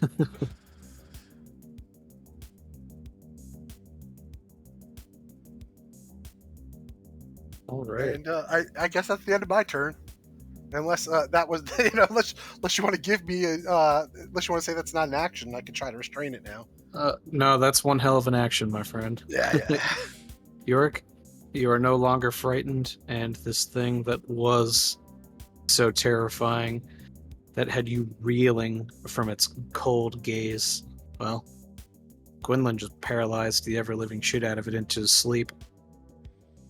Yeah, Yorick steps forward and he says, "What the hell happened to this thing?" And he looks around, and he's holding its sword over its sleeping head. He doesn't know if he should drive it down or not because it looks incapacitated. Quinlan's going to say, I used the eye you gave me. I don't know if it's stunned or whatever. I honestly don't know what the eye did. But it's if you hit it, it might stir again. But if you attack it, give it everything you have. He looks at Quinlan and he says, "Get ready to use that nasty thing again." And then he drives his sword into the head from point blank. All right. So, Yorick, because it is unconscious and you are within 5 feet of it, an attack that you make is automatically a critical attack. Okay. So, the first thing I need you to do is to just do like a tertiary roll, so it asks you for the damage, so we can deal the damage, and then I can get the brutal critical from you. Just normal attack or advantage? Oh, he's prone, so advantage, right? It counts as a 20. It doesn't really matter. Oh, I see. So, okay. Because he's unconscious. So we just need that so you can roll the damage, and then we can multiply. All right, lightning damage.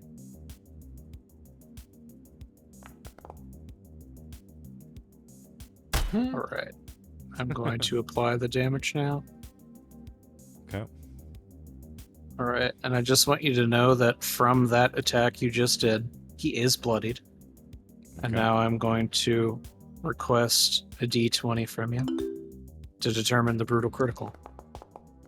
Oh. All right, Yorick.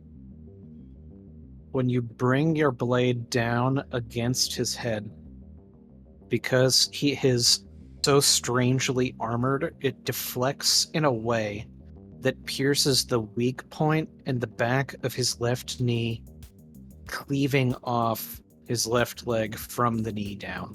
Whoa. All right. Goddamn. So now, unless he flies, he is permanently prone, and the ceiling is not high enough to fly. Okay. Love that. Advantage, everybody. So he does wake up. But now he is missing a leg. So would spewing you that say that orange Yorick blood. has a leg up on this guy? Good one. Sorry. Waxall. I'm fucking 38. I can't help myself. Oh, you Yeah, I just guess you- really undercut that guy, man. That was Oh man, it reminded me of the terrible puns I made earlier today. I'll tell you later. All right. I guess that's it. It's awake.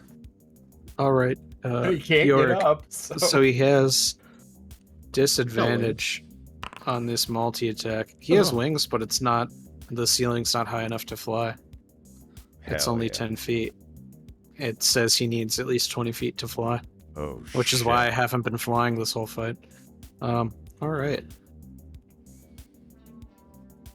Yorick, you made him mad. Hell yeah. Good. He's gonna attack you. We shall see. Ah. Miss. Ah. Miss. Rip. Nice. All right. Legendary action. Oh.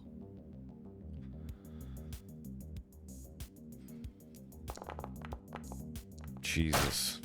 That one hits. but I Damn. burned my legendary action. York, you take 16 slashing damage as it lashes out at you in desperation, poisoned, bleeding, legs split from its body. All right. This demon is desperate to get out kills. Alistair, it is your turn. Finish it off, Alistair. Okay, I'm going to.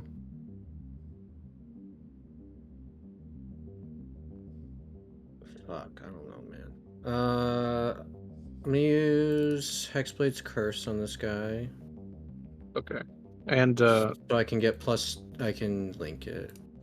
everyone just remember attack rolls that are not within 5 feet against a creature that is prone has disadvantage. So if you guys want to wail on it, you're gonna have to get up close to. Mm-hmm.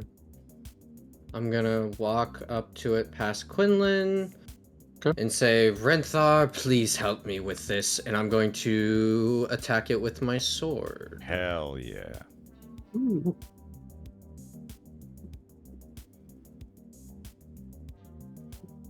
With advantage. Oh, I didn't do that with advantage, sorry. I'm gonna crit it. Well, roll one more for crit fishing, because that hit. No, okay. Okay. There's your 4. And then hit. Oh. Oh my god. I don't know why anybody's surprised. It does something else, though, 6 maybe. slashing, and it That's does. 8, All 8 right. damage plus 2. The Yeah, it's plus runes in the sword. Ooh, let me add that extra damage real quick. just because of Hexblade. Yes. All right. Extra damage applied. All right. The runes in the sword glow green when you sink it into wherever. That the flavor is up to you. Where did you stab it? Through its back. All right. When you sink the sword into its back, the runes on that sword start to glow green, a dark, almost hunter green, and that steaming, sliming, acidic ooze drips out of the tip of the blade, similar to the venom that would lurch from the fangs of a serpent. All right. Can you roll a d6 for me?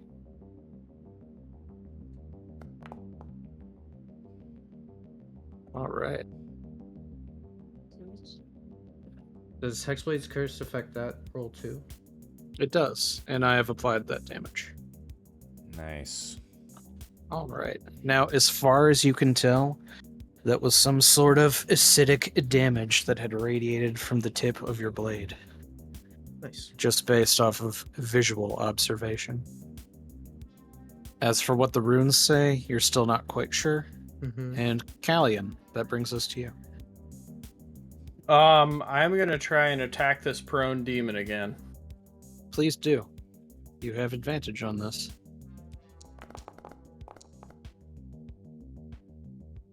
You have finally hit the demon. God fucking damn it, that was bad. It was. Yes, it was. Alright. I'll take the 8 damage though. Fuck it. 8 is more than 0. True. Bellig. Bellig. Alright, yeah, it's time to attack this thing again. And it's with advantage since it's prone, right? Yep, prone within 5 feet has advantage. 22. All right.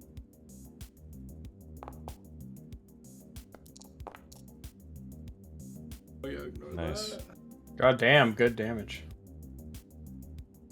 And then I will go ahead and bonus unarmed strike. That advantage again. Oh. All right. Nice. Another hit. Solid damage. You're really chunking this demon. Hell yeah. And then that'll be the end of my turn. All right. Quinlan. Well, now that Alistair is in front of me, I'm going to move, I guess.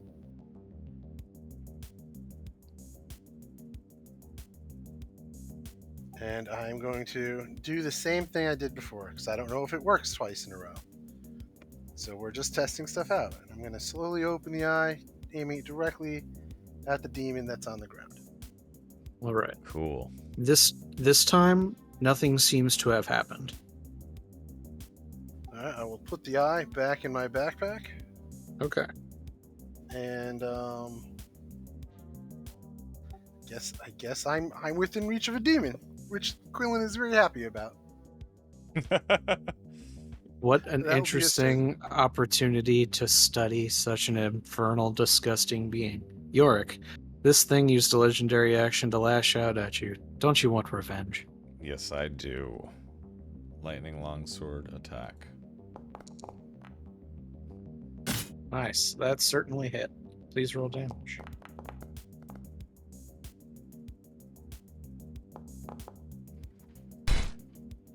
Nice. 11. Nice. All right.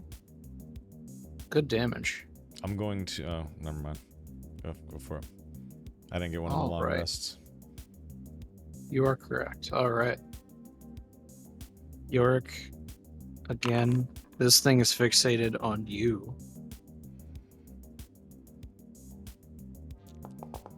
First series of swings, and it misses. Second. Nice. Wow, that was even worse. Hell Good yeah. God. All right. Bonus action. Yorick, please make a wisdom save versus DC 17. Oh. All right, cool. You again are frightened. And it was by 5 or more. So you are paralyzed for the same duration. Oof, Okay. that sucks. Finish him, boys.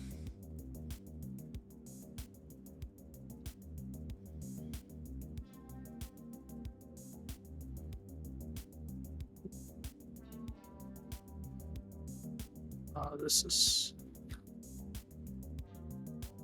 Oh my god, I can't fit outdoors. This ain't great. Alright, Alistair. It's not just that, but the earthen hand is blocking this door. Yeah, I know, I'm Yeah. well aware.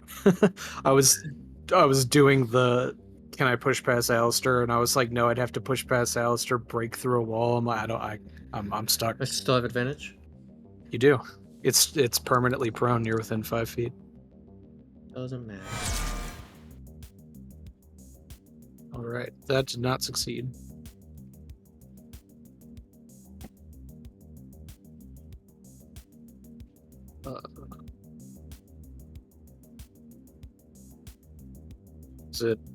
Is there a move action you would like to make? No. All right, Callian. Well, round 50. I'm going to try and attack this guy. Kill it. Nice. Ooh, Hell yeah. Nice. much better. Oof. 13, 14 damage. All right. Yeah, that is much better. God damn. All right. I assume there isn't a move or bonus action you'd like to make. No, not at this time. Bellic, top of the round. Same thing. Just gonna attack him. Please do. I believe that was a crit. Was it? Oh, no. I misread it. No, I wouldn't. 15. Okay. Then I'm gonna spin the key point and just get the flurry of blows in. There you go. Finish him. This 30 thing is looking blowjobs. battered and beaten. There you go. It is. The second one. All right. Here's the killing blow. Yep, Foundry's being weird, so I'm just gonna roll it this way. There you go. All right. That elven Damage. accuracy, though. Yep. All right. And that'll be my turn. Finish him, All Quinlan. right. Quinlan? Can I tell that Yorick is paralyzed? Yeah, since it's, I'm gonna say since it's this demonic effect. Yeah, I'll be right back. I want to do something weird. I want you to do weird things all the time. Please tell me. I want to grab him with my earthen thing and move him back, and like just move him backward and release him. Would he not take the bludgeoning damage from it? I feel like 2d6 damage is probably less than that demon can do to a paralyzed Yorick.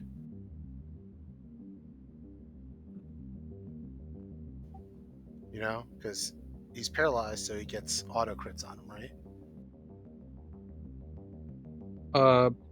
Yeah, Yeah. you're not wrong. And my thing's not an attack, so it can't crit. It'll just be 2d6 damage and move him. You know, that's weird, but I like it. I think I'm gonna allow it. All right.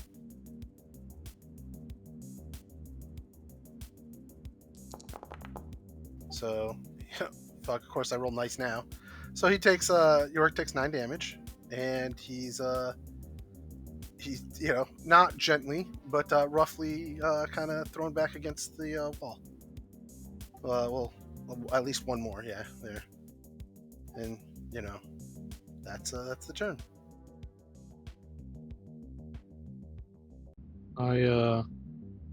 I like rule of cool utility stuff like that, so I think I'm cool with that. Thank you very much, sir. Yorick, you are paralyzed. I think he said he'll be right back. Yes. I guess that's also kind of for the chat's sake. All right. This demon is up. Callian, you are going to All right, I'm back. Sorry. make a strength check for me. Okay. What's going on? You got So, tossed back by the hand. Quinlan moved you back so you wouldn't get auto crit on by the demon. Oof. Yikers. Yeah, that's not great. Oh, great for me, but all right. I'm grappled. No, you're not grappled. You're getting pushed out of the way Oh. because this demon is trying to beeline to Yorick. Jesus. So we all get attacks off. Opportunity attacks. Yep. Yeah, so if you guys would like to roll your opportunity attacks, Not advantage, right? They would He's be still because he's still prone. It would- prone. He's it crawling. would. Yeah, he's still prone, crawling, and was within 5 feet when he tried. So, all right. Quinlan did not hit. Belig, you did hit. I'll just ignore the 2, sorry. I need better damage than 6. It won't let me attack because he's too far. I'll move it back so you can roll the thing. That's a crit. All right. Hell yeah, it is. 19s are crits for me. Yes. That's scary. Ooh. Ah, man, did this thing push Callian out of the way and then die? Probably. He's so sick. 17 because I get plus 2. Yeah, You also, I was gonna nice. say, you also get the And the D6 yeah. Damn. So 4 Woo! more. Shouts Callian out So of the 19 way. damage. Or, so 19 21 damage. Yeah. That thing Yeah. lurched forward to smack Callian. Okay, let me spin the yarn. I'll paint this from the top. So Quinlan, using his intuition, used his earthen grasp in order to move Yorick out of the immediate path of the demon from which it would have gotten a guaranteed crit on him. Could have very possibly been the end of the life of their noble commander.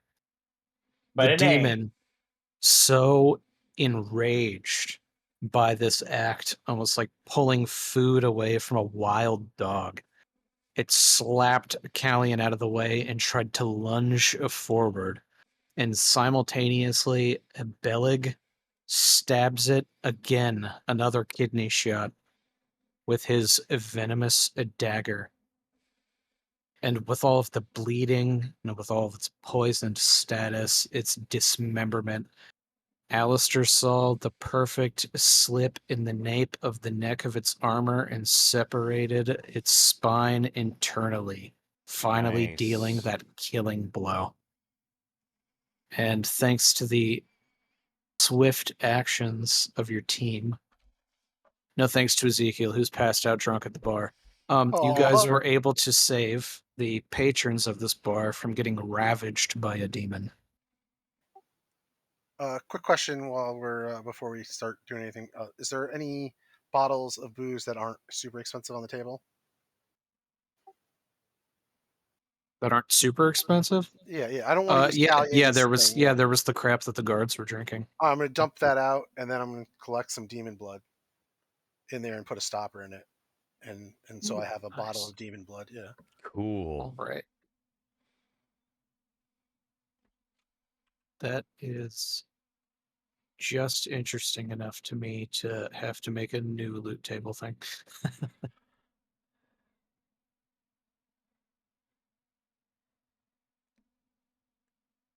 We are getting out of some sticky situations here, boys. That was a fun fight. That was great. Boy, am I glad I didn't let that guy walk away. Right? I picked Yorick up with my earthen grass and threw you against a wall, and you took damage. I'm sorry. No, that's awesome. You saved me. Even if you did let him walk away, Ezekiel Kane would have soloed him. No problem. Oh.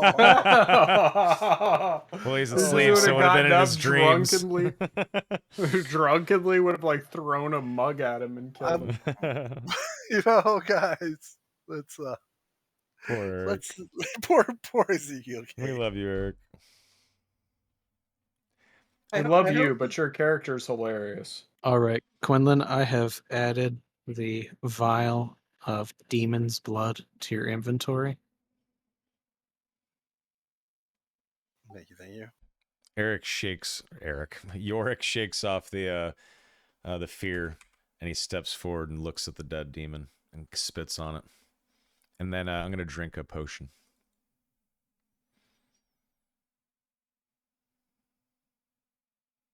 I'll kind of look at I'll look up at Yorick and be like, "This one gave you a bit of a fright, didn't he?"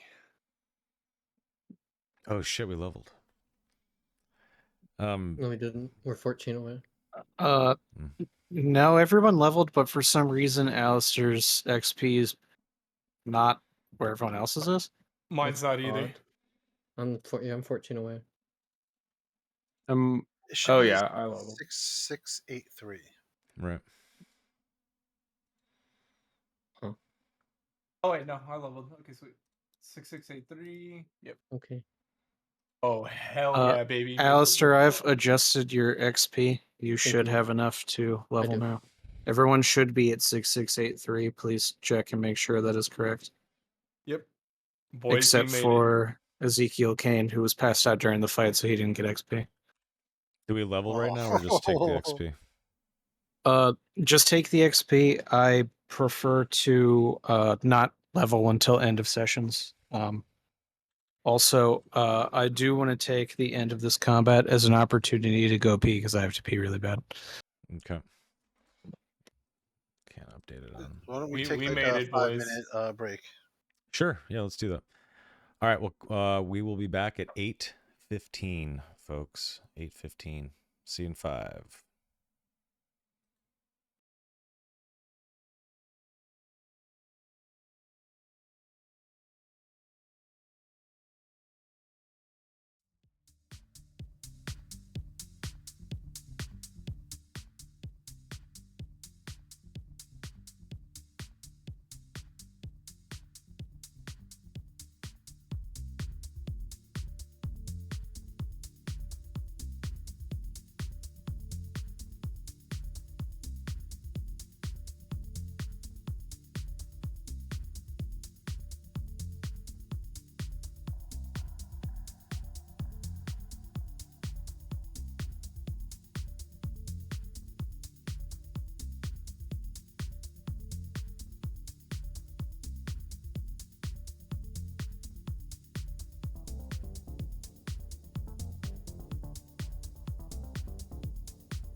All right, all right.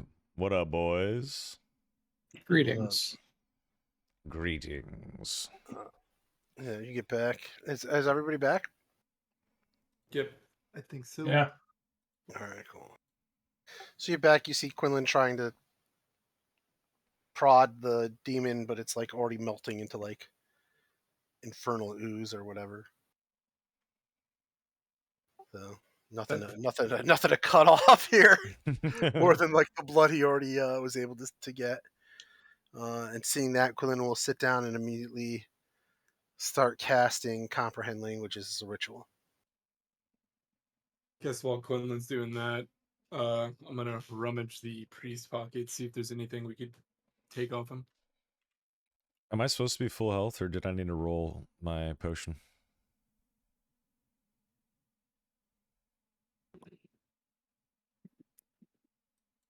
I think I might have accidentally thrown some health at you guys from the level up, but also, if I'm being honest, I assume that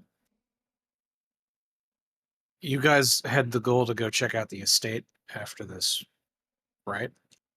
Yes. I mean that's what I want to do. Are you guys down with that? I mean, yes, at some point I would like to talk to the church, and I know that Alistair wants to buy some stuff if we can. Perfect. All I mean, right. it's a lot. So we have to go to the other side of the city on the north end for the estate. So we have to walk through most of the city anyway. So I mean, it's Right. plenty of time to like make stops along the way. Okay. This is true. Rico, is there anything on the priest that was interesting that we could take off him? If I'm being honest, not really. His mace is pretty standard, and his catalyst was the carving in his palm. Okay, no, that's fine. I just didn't want to leave without at least checking. Oh yeah, no, it makes sense. What you meant to say is that he's a broke ass bitch. Listen, I got some stuff. I got some things, multiple things. I'm doing all right. Okay. Yeah, I'm doing all right. All right. So has everyone gotten everything they want out of this place? Oh, I guess before we leave, York is gonna change into his new armor. And can I put the dress uniform over the armor, or is that not possible? Not possible. Too tight. All right, I'll put the new chainmail in my bag, and I'll put on my dress uniform. All right. And I'll leave my old chainmail in a crate in the back. All right. Anyone else wearing armor will likely want to take it off since you guys are about to enter the city. I'm just gonna keep wearing the robes I've been wearing. Makes I'm sense. just gonna walk around naked because that's I'm how gonna take my Elvardi clothes intended. off. You want me to take my pants off? Or? Oh, I guess I just have to add a +1. There's not a +1 green chainmail. That's weird. Oh, there it is. It's blue. Cool. All right. Never mind. You Sorry? should have chainmail in your thing, right? Yeah, but the new Get on chainmail is beyond. +1, right? Yeah, I gave you a +1 chainmail. It's in your inventory. Yeah. I was just doing my D&D Beyond sheet. Oh, okay. I got you. Yes, sir. And you said you put on the formal military clothing? Yes.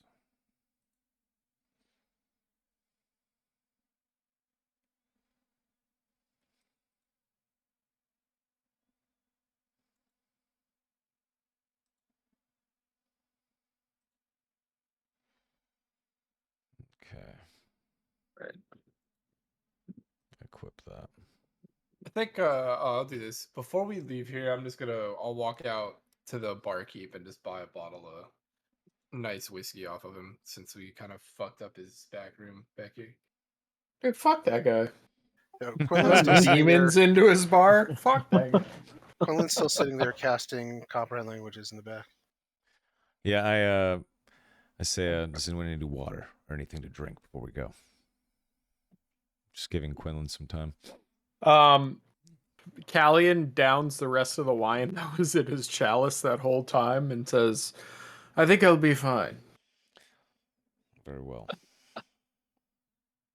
What's the casting time on comprehend 10 language? minutes. 10 minutes is ritual. 10 minutes. Okay. Mhm. Is there anything that anyone like Bellig? You said you wanted to buy a nice bottle before that 10 minutes is up. Nice bottle of whiskey. Yeah. All right. I'm gonna move you out here just for posterity's sake. Yeah, that's fine.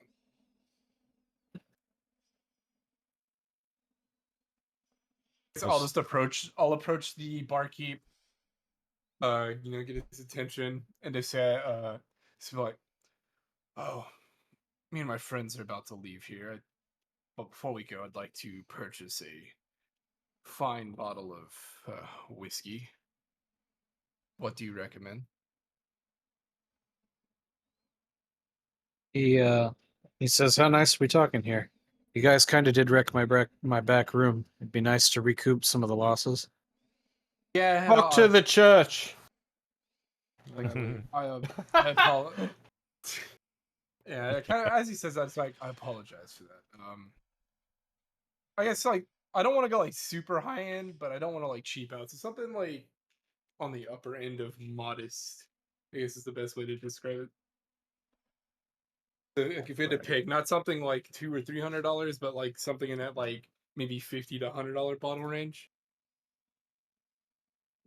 Something that's gonna be good, still nice. but $100 not, like, bottle. crazy. Yeah, $100 bottle. Just blowing your gold on whiskey. I love it. Hell yeah, dude. All right. Got a For glass in front of me. for 20 gold pieces, he is selling you a bottle of what they call onyx worm spit. Fuck yeah, I'll take it. It's an expensive sour mash. It's a nice black label bourbon. You know what? I'll take that. Hand him over the gold. Just kind of pat him on the shoulder like again. I apologize It's for the mess we made. it is he says to take care of the bottle. It's considered a delicacy to dwarves and orcs. They can get you out of a rough situation if you're ever with one of those let's say lesser mentally developed, more prone to violent types.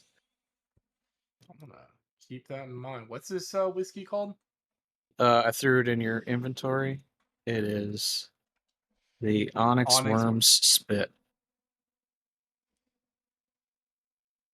It's better than the Onyx Worm shit. I'll tell you that much. So I also believe I have I don't see it in my inventory right now, but on my notes I see that I have a 1 pound gold bar in my inventory as well. We do. I think some other people had some. I don't know if we did anything with those. Well, I'm looking at your inventory right now, and I see right under the Midnight Star wine the bottle of Onyx Worm Spit, and I do not see a 1 pound gold Yep. bar. Yep. Nope. I'll go with Foundry then. I'll delete this out of my Obsidian note.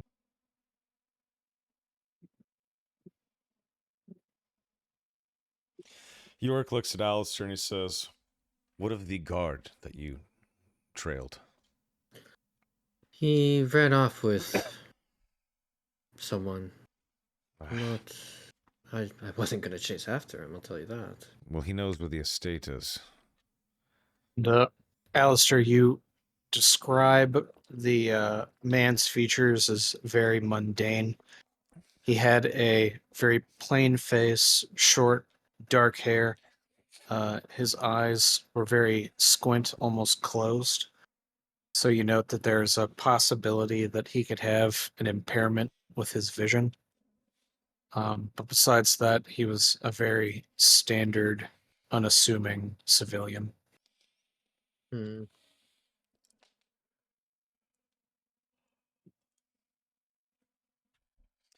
Yorick says, we'll have to keep an eye out for him. Till then, maybe we should get to the estate and fortify it. At least we have a place to Oh. go. And now we know someone could be coming.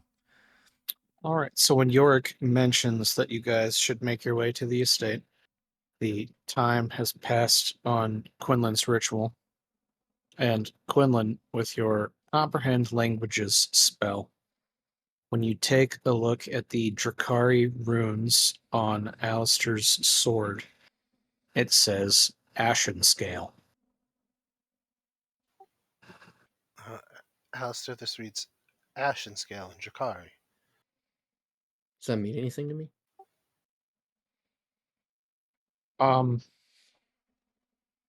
Actually, it's totally possible that it could. I'm going to ask you for a religion check. Ooh. Oh, Nice. Hey, you succeeded.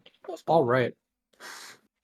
Alistair, you seem to recall tales from your youth about the various dragons that Rinthar would command before they were corrupted by the evils of Markan. And you seem to remember Ashen Scale as the name of the first black dragon Mhm. who was notorious as sort of one of Rinthar's first justicers. He would use the acid in his spit to dissolve evils that were unmovable. Interesting. Nice. Amazing. Okay. Thank you, Quinn. I appreciate that. Of course, of course. Give me. I have something I must do. 5 minutes, maybe most, and I'll be ready to go. Quinlan pulls out his journal and the entire conversation Callian had with that priest. Because I can comprehend languages now, I now know what it meant. So I'm Yes. going to. Jesus Christ. I'm going to. He's our court stenographer, by the way. He I'm really going to is. write this down in the language and try to write it down in the languages as best I can that they were originally spoken in.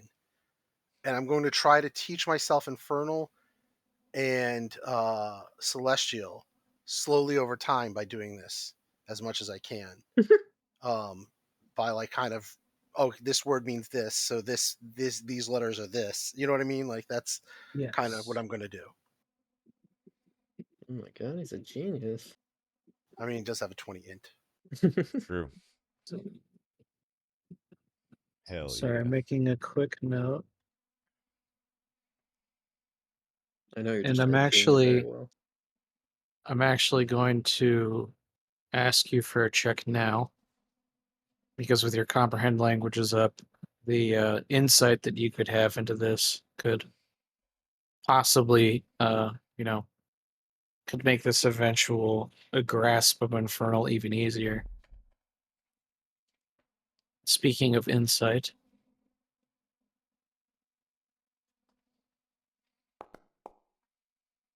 Oh, oh. Damn. Yikers. I felt like it was going to stop on the 19. I got excited for a second.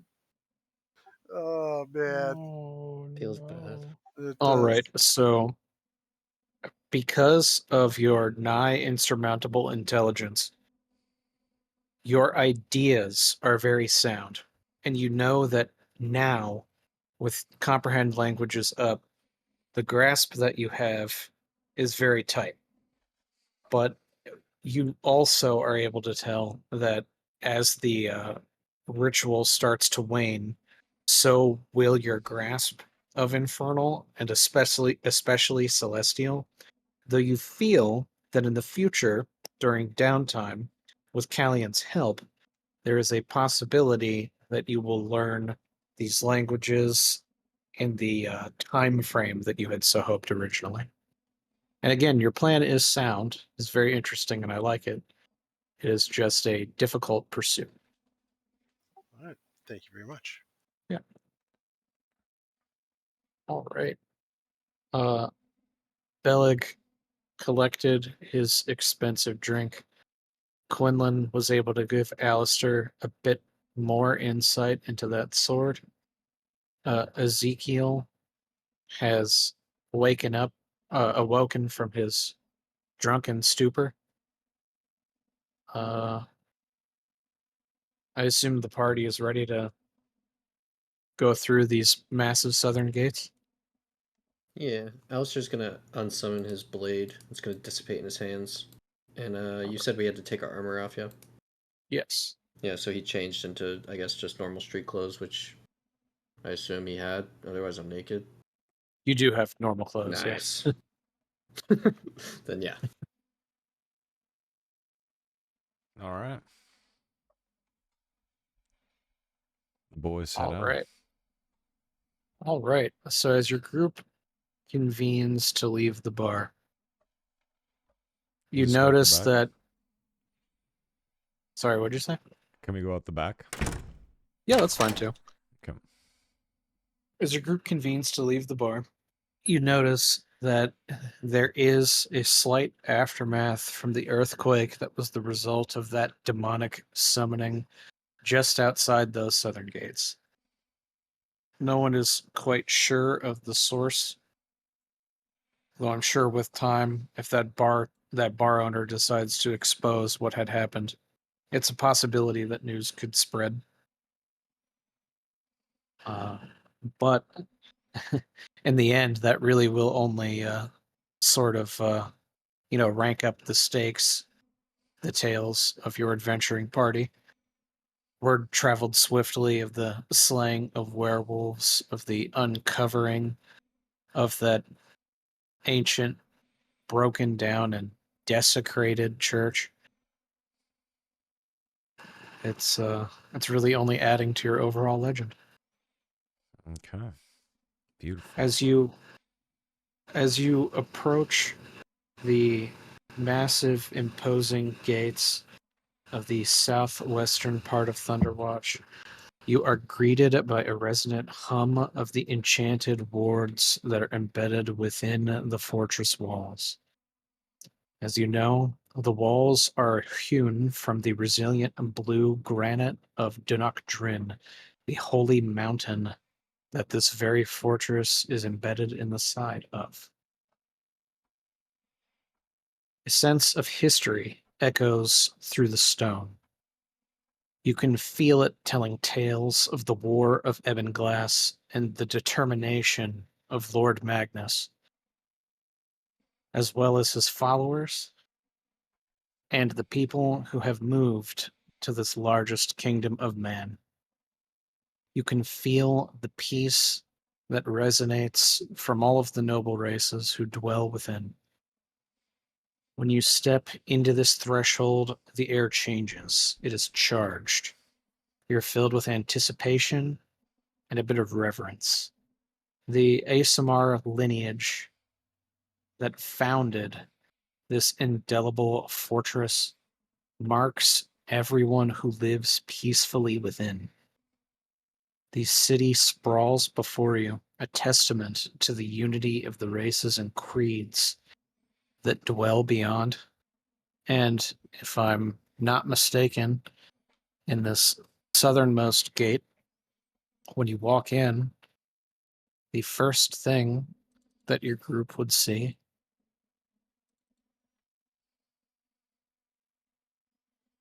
Oh god. is the market festival.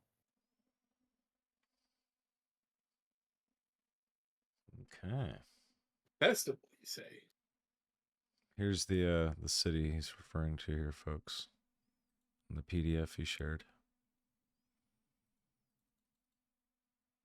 Pretty awesome.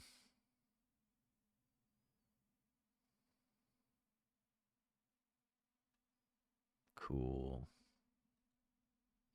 All right. Ooh. All right.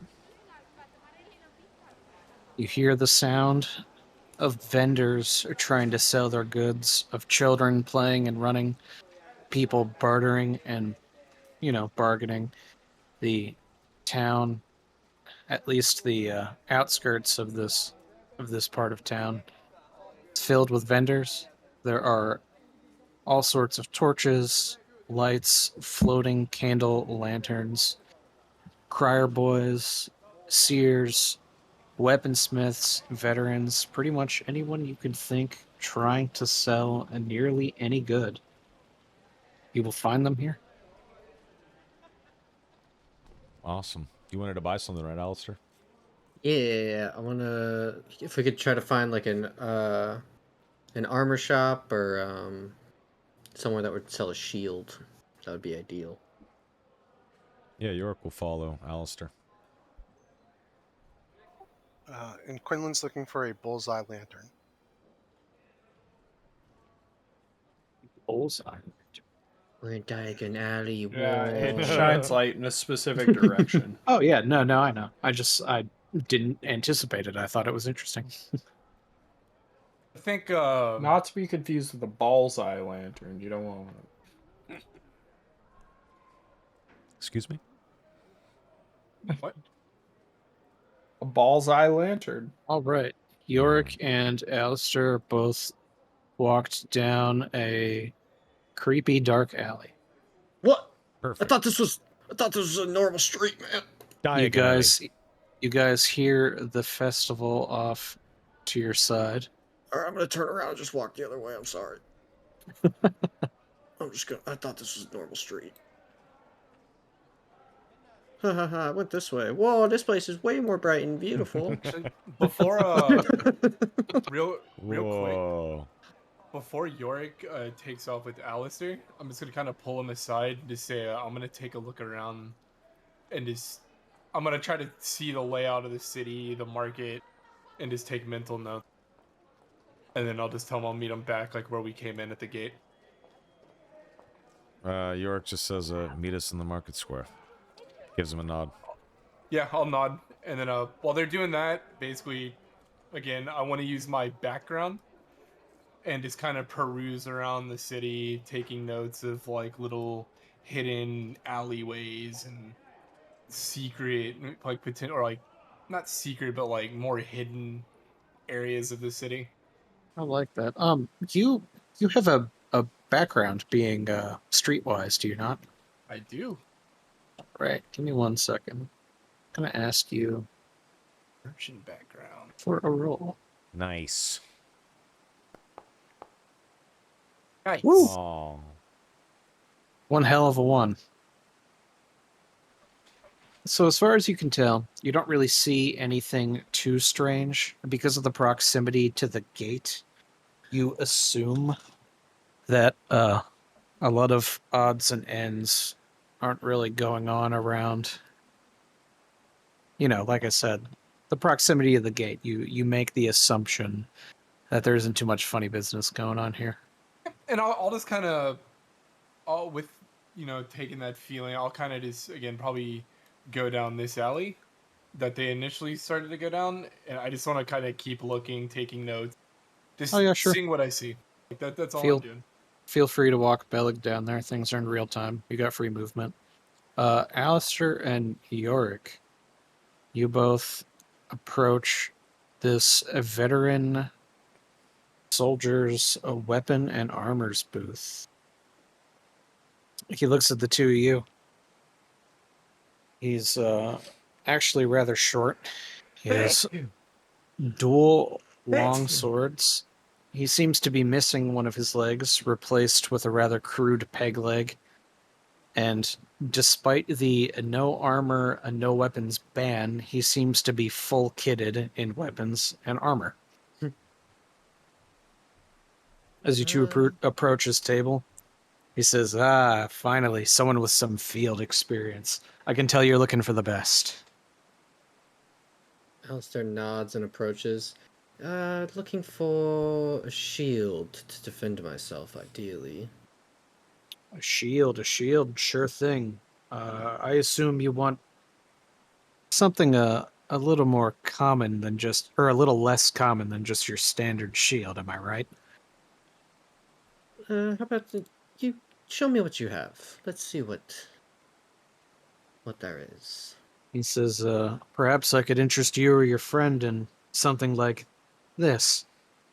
And he holds out what looks like a good medium-sized kite shield with little to no wear in it. It's very distinctive because it is engraved with some sort of dwarven rune.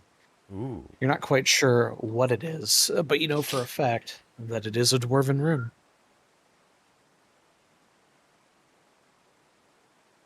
Alistair looks a little weary, just because he knows how light his gold pouch is. How much would you ask for that? And do you know what that rune is?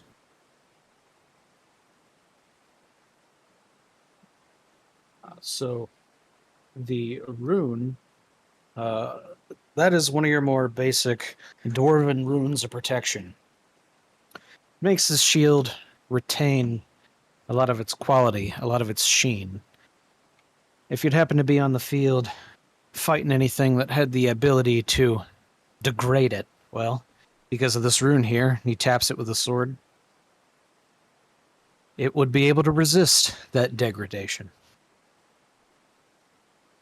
Oh, He says, now you're asking me what the price would be, but usually I ask your kind, how much money you have on you. He laughs to himself.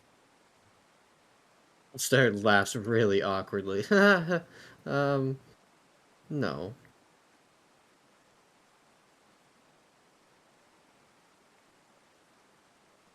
He says, well, being it is a sentinel shield and all, I don't think I could let it go for less than, let's call it 120 gold pieces.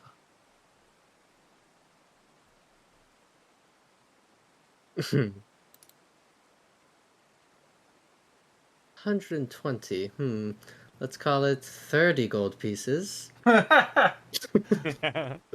say persuasively.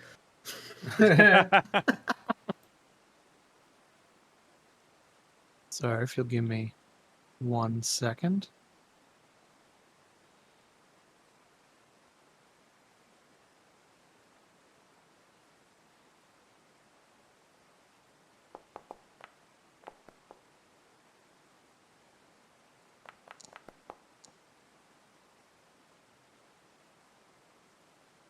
He sort of rubs his chin. And he's like, well, you know, I would hate to see someone with more coin and less experience buy such a nice piece only for it to hang over their mantle.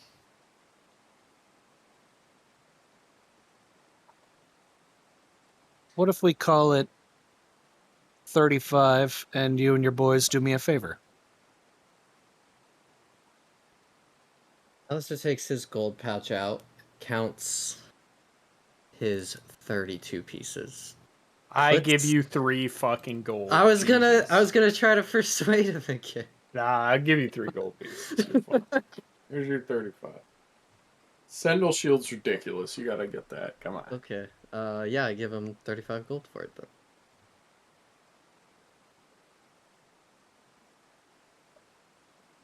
All right. He takes the gold and says, great, great.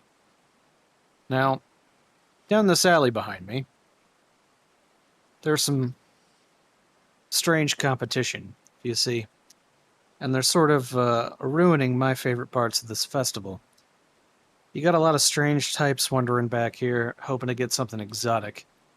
And you see, I kind of want this competition eliminated, if you catch my drift. These nasty lizard men somehow got the proper paperwork to come into my neck of the woods and sell their disgusting slop. And, you know, you and your friend being, let's say, men of metal, I don't think anyone would look the other way, you know, if you happened to had walked down there and, well, let's say they accosted you. And let's say, you know, they were overconfident and combat ended in your favor. I think that's a reasonable expectation. Yorick crosses his arms and looks at Alistair. And looks back at the old veteran. And waits to hear what Alistair has to say. Quinlan speaks up immediately. We are no thugs for hire. I am a wizard. I am beyond that. In fact, I should report this to the magistrate. Should I not? Is that not my job? He sort of holds out his hands and he says, boys, let's not be so hasty.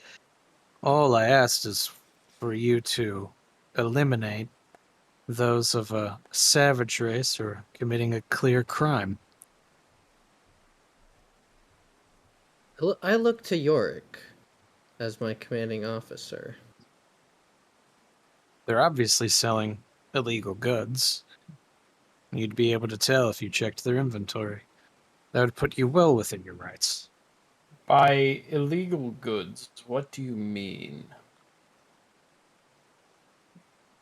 Well, like I said, if you'd happen to go and look at their carts, they sell all sorts of illegal mixtures, I'm sure. I've seen. They have all sorts of vials. They sit back there doing fortune-telling, gambling, things that are, prohibited in this district. Are you going to give us equipment? There's no equipment allowed in the city. We obviously had to take that off before we came here. You're expecting us to go fight things without our gear? I mean, I see swords at your side. I mean, sure, you can't wear your armor unless you have special licenses like I do. He holds out some paperwork allowing him to, quote-unquote, show off his wares. Quinlan leans in and memorizes that paperwork.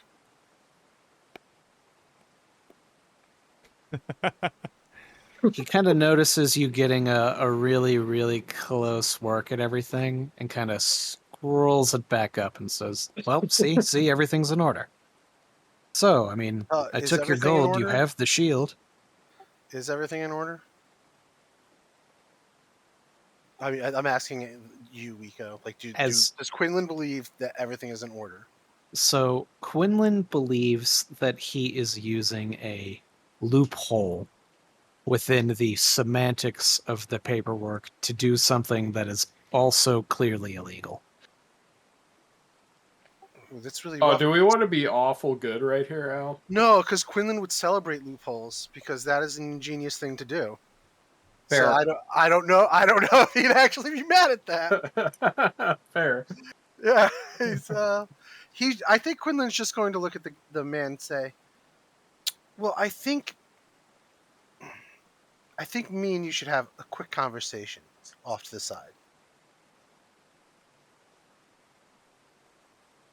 And I'm going to come over here and just wave the guy over. I've noticed your paperwork is not exactly legitimate, and you are taking liberties with a loophole. Now, I will say nothing of this if you give my companion the shield for the 35 gold and leave it at that. Ooh, that is some strong persuasion. Lawyering. Nice. That's Hell yeah. Quinlan. Fucking love it. Please roll this with advantage. Oh, come on. nice. Wow. You have got to be farting Nice. kidding me. 1 and a 3. Yeah, nice.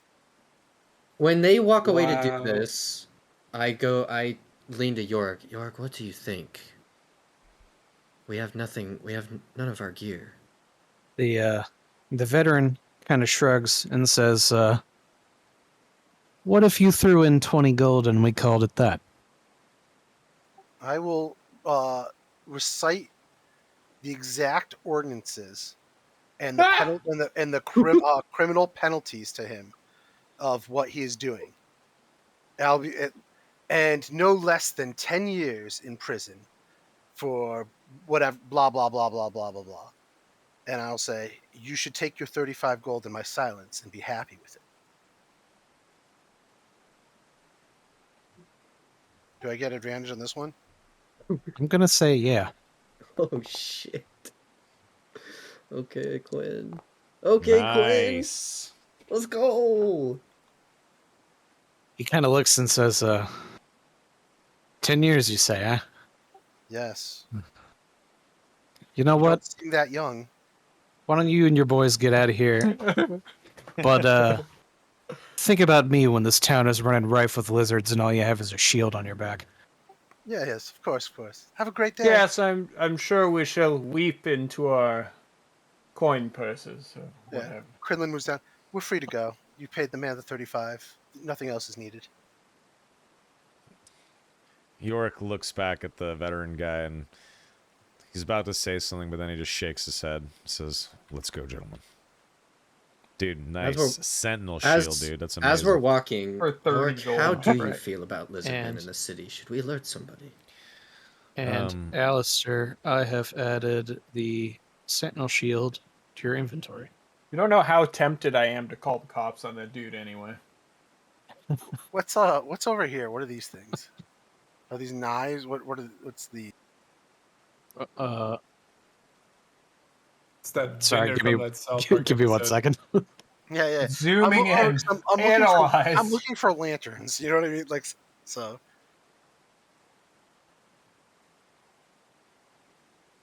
That guy's a phony. Yeah, Yorick says to Alistair, All right. "Yes, lizard men are a threat, of course, but we need to get some rest and prepare a plan for a much bigger threat. But yes, we will have to address that later." So, Quinlan, the guy here, he does have knives. He sells all sorts of a variety of dirk, dagger, knife, throwing knife, you name it. There's some sort of knife. It's likely he has it. Do you have hooded lanterns here, sir? Lanterns? Yeah, I need a hooded lantern, a bullseye lantern. Bullseye lantern. You're gonna want to go just south of here. You're gonna see a stand that has all sorts of produce. Behind that, there's a guy who sells all sorts of lights, illuminators, deluminators, you name it. Thank you, sir. Have a great day. Deluminators.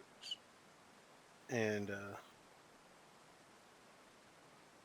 Quinlan just walks by. It sees the cart, simply ignores this man and walks past him. All right, in this Nice. tent, I know there's no NPC that you can see because the perspective is weird, but I guarantee you there is a guy in here, very old, selling all sorts of different kinds of magical and non-magical sources of light. Yes, sir. I need a bullseye lantern, and I go into description describing something. I need it to be watertight. I need to be have an opening at the top of yay big, and it's a little larger than the beholder eye. He's sort of I rubs mean, his chin. I don't tell him beholder eye, but I mean, describe yeah, the size. I assumed you didn't say that in game, yeah. So he sort of rubs his chin and says, "All right, bullseye, airtight, yay big, Watertight. watertight. All right. I think I got something like that. If you give me 1 second." He reaches into a bag of holding and starts rummaging around. And you hear what sounds like a small landslide of brass as he drags his hand back and forth. And he pulls out what looks like a very small, tube-shaped bullseye lantern, about the specifications that you were asking for. It is plated in a very nice, shiny, reflective brass. Dude, this guy just got a flashlight. That's dope. Does that have a hookup so I can hook it to myself? He says, "You want a hook now? Hook. Give me a second." Mhm. He dumps it back in the bag, and again, he reaches his hand down. He starts feeling around. He pulls the edges open and kind of sticks his head in. He has his head and his shoulder in the bag. You hear a little more thorough of a shuffling. A latch lock open. I Some shove him hinges into the go bag. I back. close the bag. I let him suffocate. Oh No, my no, God. no. Oh my god! Take the I whole now have a bag, bag leave. of holding. What? Jesus Christ! No, I'm kidding. I'm sorry. Yeah, bag of holding with 80,000 lanterns in it. Yeah. He pulls back out. He has a bullseye lantern that seems to be gutted on the inside. It's only mostly the casing. It has the specifications that you desire, but he says that he does not have the magical ignition source from within, and that if you would want that, he is sure that you and your buddies at the astrolabe could cook something up. No. I don't actually want it working. I want just the innards and it to be watertight. I'm going to put something in it. You don't want to know. He shrugs and he's like, "Well, I haven't gotten this thing to work for a while. If you want to buy a broken lantern, that's great for me. Well, Let's call it 50 silver." how about I tell my master, Angledeer of the Tower, that I have come to see. What's your name? Uh, my name, Yes. Rexon. Come to see Rexon in this glorious town, and he will come here and exclusively buy all of his lanterns from you in the future, and you just give this to me. You know, a deal with the astrolabe would really take me out of this. And he kind of looks behind him, looks back at you. Tent. Yes.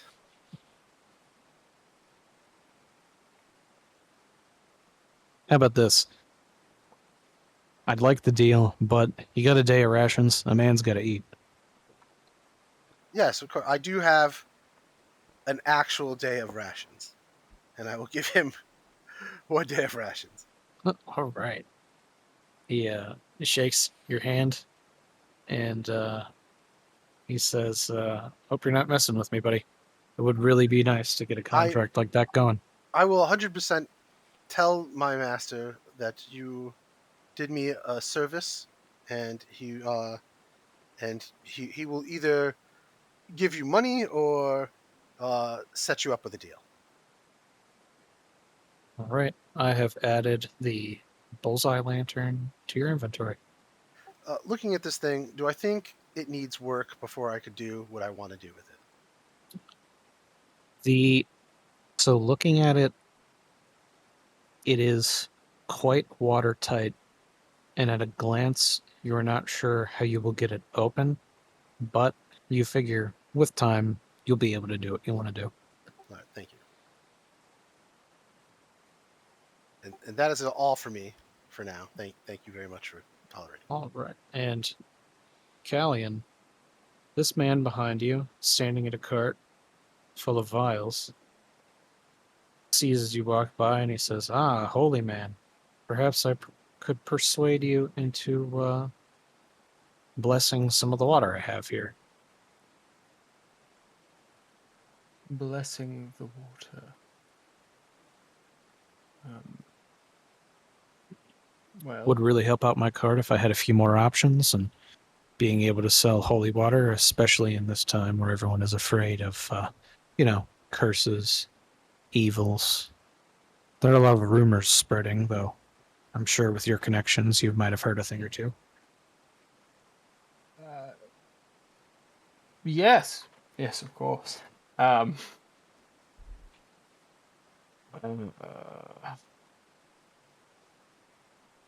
Well.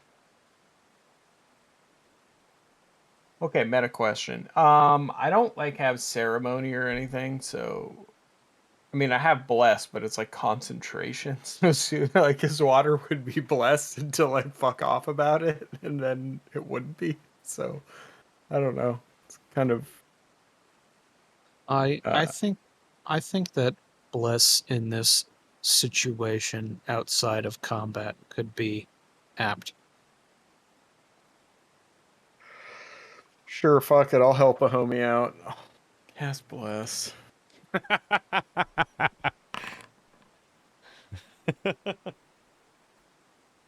I All say right. some holy words and wave my hands and woolulu, and now his water is blessed. Nice. He's basically groveling. He says, "I didn't really think you'd do it. Usually the people at the church are so solemn, they ignore merchants. Thank you." May the rest of your day be blessed by Alati's light, so on and so forth.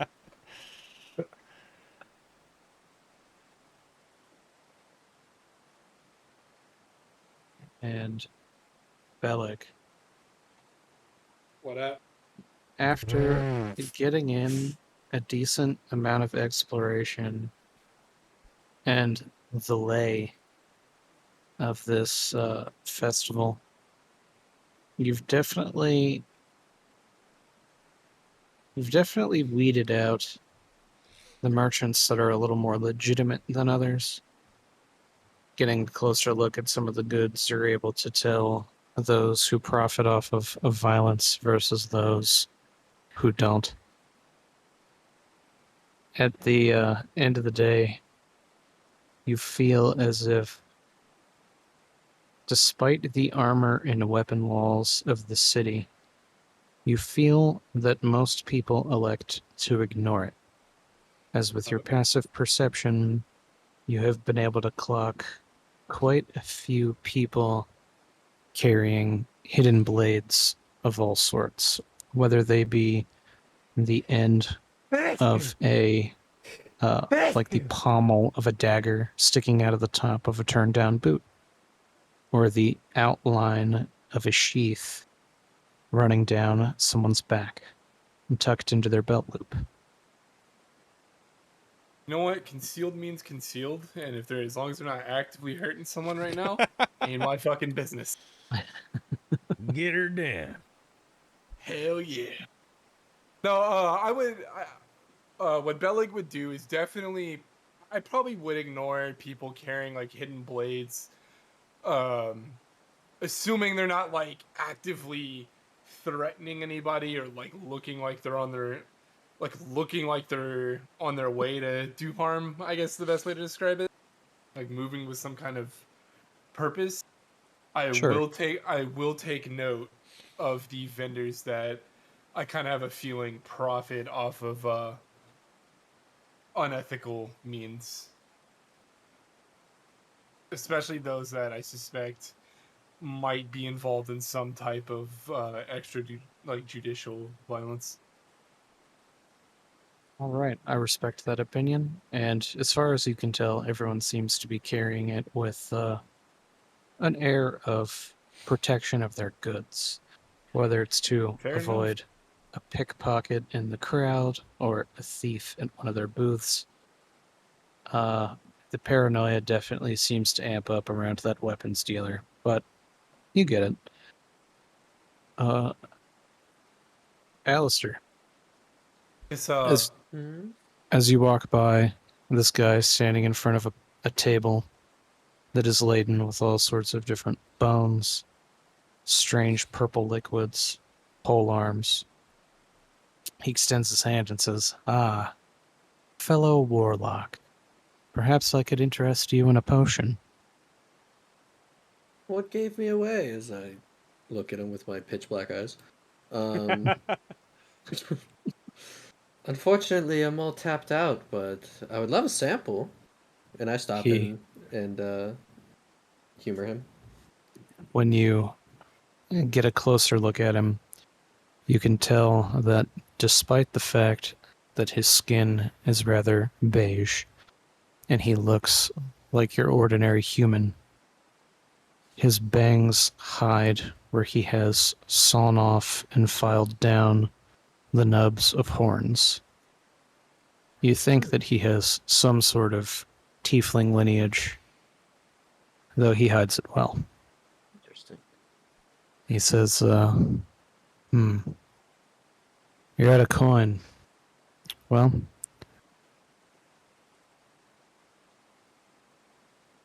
you have any friends? I have friends in Norder Folger above me, of course. Everybody needs friends in order Fulgur, I'm sure. Says, oh, part of the order, I see. Understandable, that's how most warlocks are able to operate within the city without any issues. I personally work under the Merchants Guild. You'd be surprised, or I guess wouldn't be surprised, to hear they have an eye on me now. I just thought maybe I could interest you or maybe any of your friends in some sort of combat potion. I make a wicked brew. What does this potion do? Well, I have a few here. Mostly resistances, some augments. I'd say my most notorious potion, though, might be out of your price range, especially if you're poor, but I would be willing to give you a sample, hoping that you would come back later and put your money where your mouth is, especially if you and your buddies are operating within the city. There's been a lot of problems going on. It would be nice to have someone really take care of them, Of giving men course. like me a bad name. Of course I would come back. Honestly, if it is worth my time, I'll spend my gold here more often. It's my first time in this city, but do you need He's, any do you need any help with anything? uh, let's not call it help. Let's not call it a favor. How about I just give you a sample of one of my finest works, a potion of necrotic resistance. Mm. And maybe you'll keep me in mind. By the way, my name is Orion. If any allegations of grave robbing start getting thrown around, maybe you vouch for me. You know, say that I haven't done anything nefarious, that I'm one of the most honest shopkeepers you've met today. I've never seen you rob a grave. What was your name again? Orion. Oh, Ryan. Orion the Frostweaver. I hold my hand out. Alistair Shaw. Nice to meet you, Orion. He shakes your hand, and he says again, it's nice to meet another warlock who has the proper papers to reside within this city. He looks back and forth and says, you do have your papers, right? Of course I have my papers. And as I'm trying to be as normal as possible with this man, I shake his hand and I hear a creepy whisper behind me. And I say, "What?" And I turn around and look back at him as if nothing happened. Well, nice to meet you. I must get going. Like I said, keep me in mind.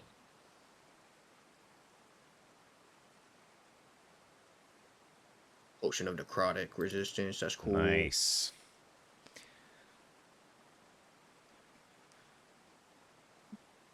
All right. All right. Sure York, continues on.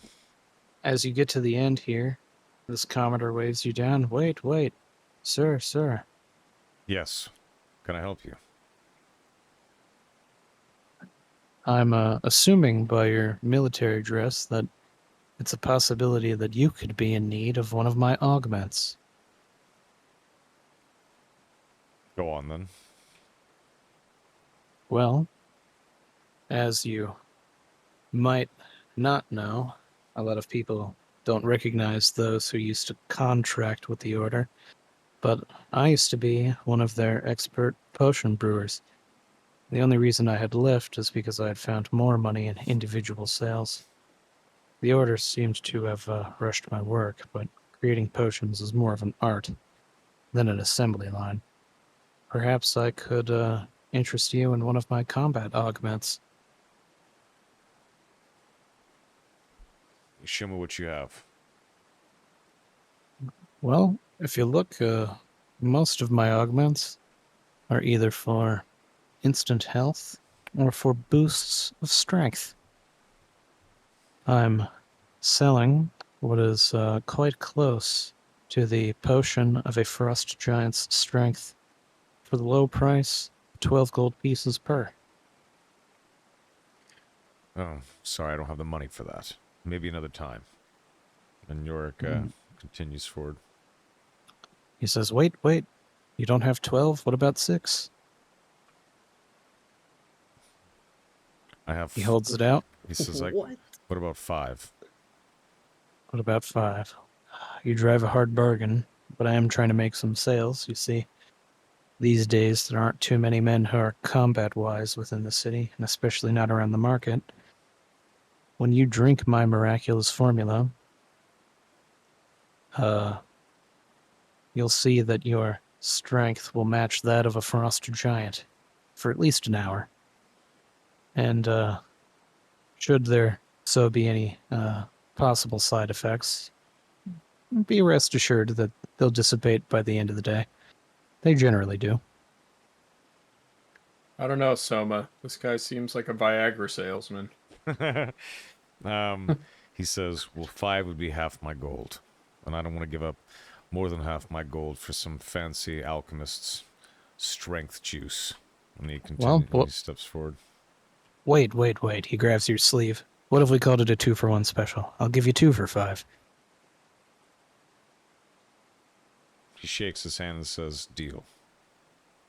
All right. If this is a jug of Yak's pee, I'm gonna be I was gonna say, what if it's just fake? Dude just wants some apple juice or something. Look inside. Yak's pee? I gotta link that video after this.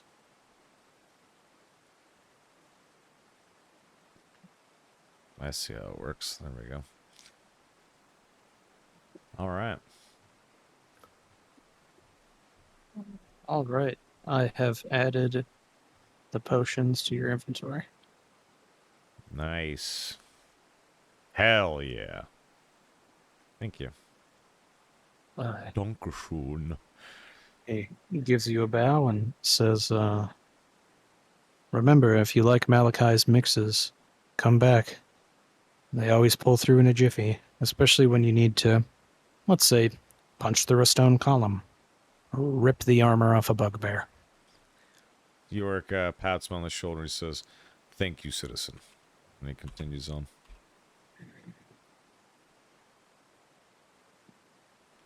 All right. I think I'm Citizen. back up here with I'm probably back up here conversing with Quinlan and Alistair. And man, there's a weapon merchant just up the alley that way. Odd fellow, but it's just everyone seems on edge around him. There's a man over yonder who's definitely not robbing graves, and he gave me a free potion. I just kind of look at you funny. Like, okay. It seems everyone here is breaking the law in some way. Yeah.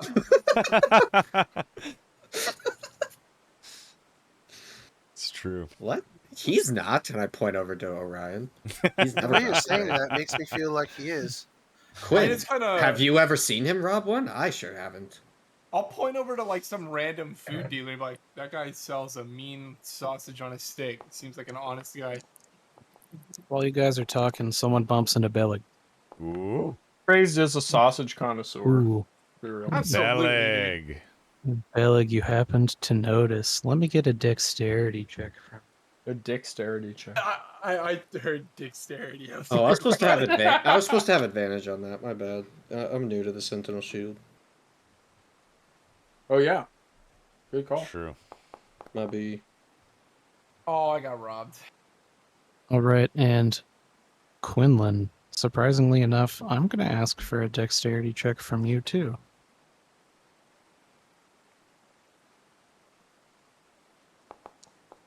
Ooh.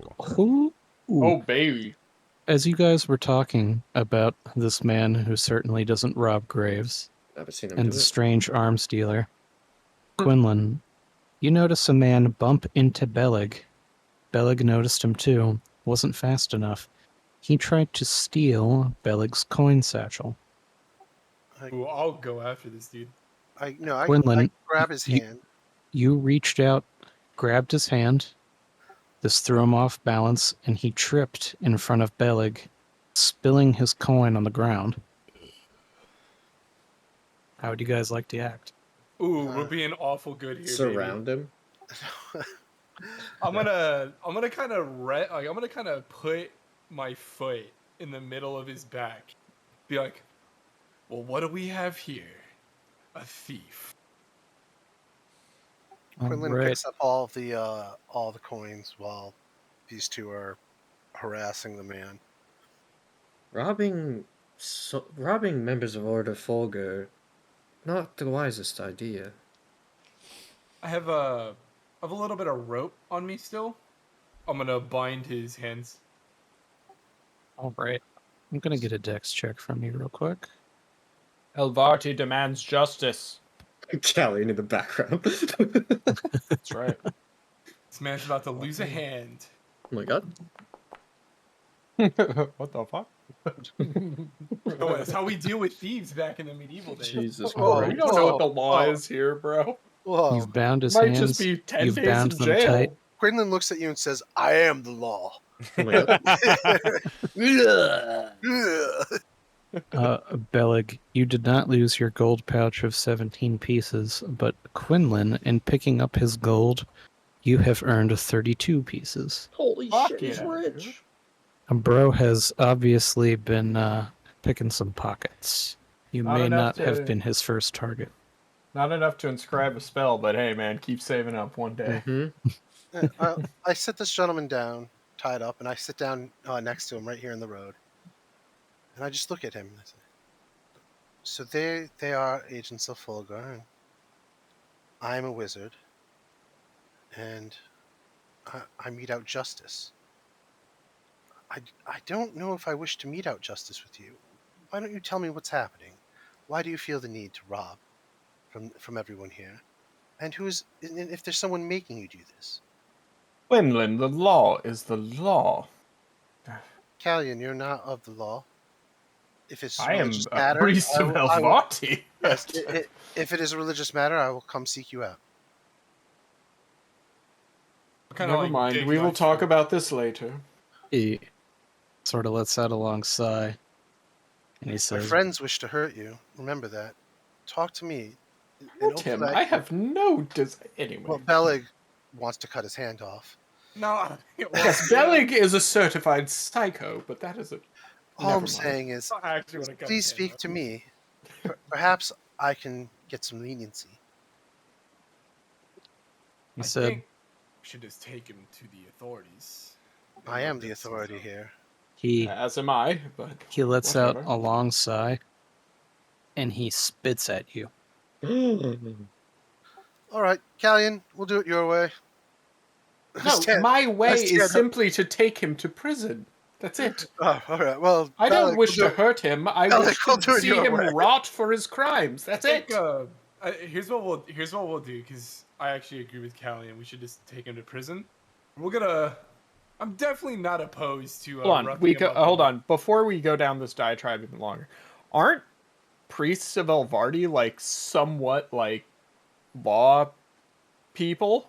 Not like Yes. officially sanctioned, but we I- are. Like we're That's the pretty- closest thing to cops there are. No, I Pretty thought much, that. yeah. No, I thought Yeah. that wizards were the judge and Yep. So, arbitrators. both. And so You're the So, lawyers. yes, I'm the cops. wizards are like judges and arbitrators, and Yeah. priests act somewhat as a step above guards, in a way, like a hands-on justicer, for lack of a better term. Yeah, Galleon is kind of justiciar right, is a better like a way to cop, put it. like a cop. yeah, but he would end up in technically my court, Correct. right? So That is true. But Yeah, at the end of everything. Yeah. At the end of everything. So that's why I'm debating it with you, is because I'm like, listen, man, dude broke the law. He should pay for his crimes. But you're I going to judge and arbit whatever you decide. I think Quinlan will walk by Callion and just, I was just trying to play good cop, bad cop. If I offended you, I apologize. Oh, no, it's fine. I just want to make appearances be what they are. This man stole in front of a cleric of Elvarti, which is quite possibly the stupidest thing you could do in this city. And, Attempted to steal. yes, attempted is a good way to put it, Alistair. But he should pay nonetheless. Crime does not go unpunished. I care So, not what his reasons are. So with a consensus on his fate, I'm gonna fade to black Hold on. to Is have you there like guys. feudalism in this city, or is there free enterprise as well? A little bit of both, yeah. Okay. More depends on the area of the city that you're in, really. Okay. But like I said, I'll fade to black as you guys take him to the guard station to explain what had happened. Yeah, York catches up to you guys and he like asks like, "What the hell's going on?" I'll This just go ahead. idiot. Oh, sorry, go ahead. Alec. Oh, no, go- it's. Go ahead. I was gonna say this idiot tried to steal from Beleg, and Quinn stopped him. Ah, what a shame. And he just like shakes his head at the guy. And I assume you're arresting him. Oh, yeah. Yes. I have Very him well. bound and Carry on, pushing him gentlemen. along. Yes, he Right. shall do his time in the salt mines. Or whatever. Thieves yearn for the mines. Fucking salt mines. I don't know. You guys take him to the guard station, and because you were able to catch a pickpocket, I'm going to give you a little bit of XP. Ooh. Oh. I'm definitely kind of like roughing him up a little on the way there, like kind of just shoving him along. Dagger in his back. Yeah, like I'm making sure he feels it. Classic craze. Motherfucker wants to steal from me, dude. Rip Psycho, him. as normal. As Registered usual, psycho. every single character, a psycho that loves whiskey. Take him That's to the not- alley, do some face surgery. Face surgery. Hey, it's not psycho. I'm walking him to the guards. And All shove right. it. And I just threatening want to to I want to spook him a little bit, so maybe he'll learn his lesson. I'm not sure fucking he'll be shoot people. spooked when he does 24 years in prison for stealing. From Ordo Fulgur or whatever. I hope they don't give him a pick. You know, as we're walking there, too, I hope they don't give you a pickaxe in the salt mines. You have to use your fist to punch the salt out of the wall. Wow. Stupid. This is not Gall Morningstar's salt mine, okay? All right. After taking one of the main routes and finishing up your time in the market, you're able to get to the Thunderwatch, the estate in Thunderwatch. You are, after a brief time searching through the more upper class commons, just outside of one of the few patches of natural park within the city's walls, you're able to find the estate. And I'm gonna give you guys a chance to gain an inspiration. Who remembers the number of the estate? 42. No, 7. No idea. 1428. Good job, Yorick. Holy shit. I thought I was just shouting shit. Inspiration. I just remembered it, so rewatch the session. I was like, that's oddly specific. It's because he knows. All right. Nice. Awesome. Do we see the Nice. church on the way so Oh. Callion can get his level up or whatever? So yes. Well, it's not a so level up, but yeah, I get you. Promotion. yeah, so just outside of the Hey, estate, Callion. you guys do see the main church of Elvardi's Light that hosts the majority congregation for those within the walls of Thunderwatch. What does it look like? Is it like a giant cathedral? So the outside is actually very minimalistic because those who worship Elvardi are more concerned about her actual form and the light that she produces. So everything is very squared and very marbled. What's more important is the intricacies or the ornate candelabra that float within the inside of this temple. Prayer isn't really done in pews or on mats or on cushions. It's just done standing. Beholding the light is what is most important. I'm imagining sort of like almost a Greco-Roman temple then, where it's like more square marble-y kind of deal. Pretty much, Oh, yeah. yeah. That's a good, Okay. especially since some of the themes of Well, with an absurd the Louis military XV or candelabra in the middle, or chandelier. Okay, fine. considering a lot of the military dress is very Roman inspired, that's a good guess. Okay. So we walk into the Pantheon, whatever this thing Yes. is. And I kind of want to look for whoever the head priest is, whoever's in charge here. All right. So when you walk in, you actually recognize the High Pontiff is Ignatius Lightbringer. You know, you were an acolyte for him when you had switched to Avarti's Light, and it was under his recommendation that you started the course in order to become one of the more esteemed, and hands-on priests, someone who worked beyond just the servings of healing, but actually, making your way towards. I don't want to outright just say like killing evil, but doing more than just healing and communion. Sure. Okay. When he notices you walk in, at first his gaze is quite cold. He squints his eyes, and he pulls out a set of small spectacles attached to a chain that hangs around his waist. He balances them with a clip on his nose, and his eyes focus in. And he says, Carlian, Carlian, I see you've brought friends or your squad. He points to Alerser and says, You're not allowed in here. No, he's I fine. don't want to be here anyways. I walk out. He's fine. I just never mind.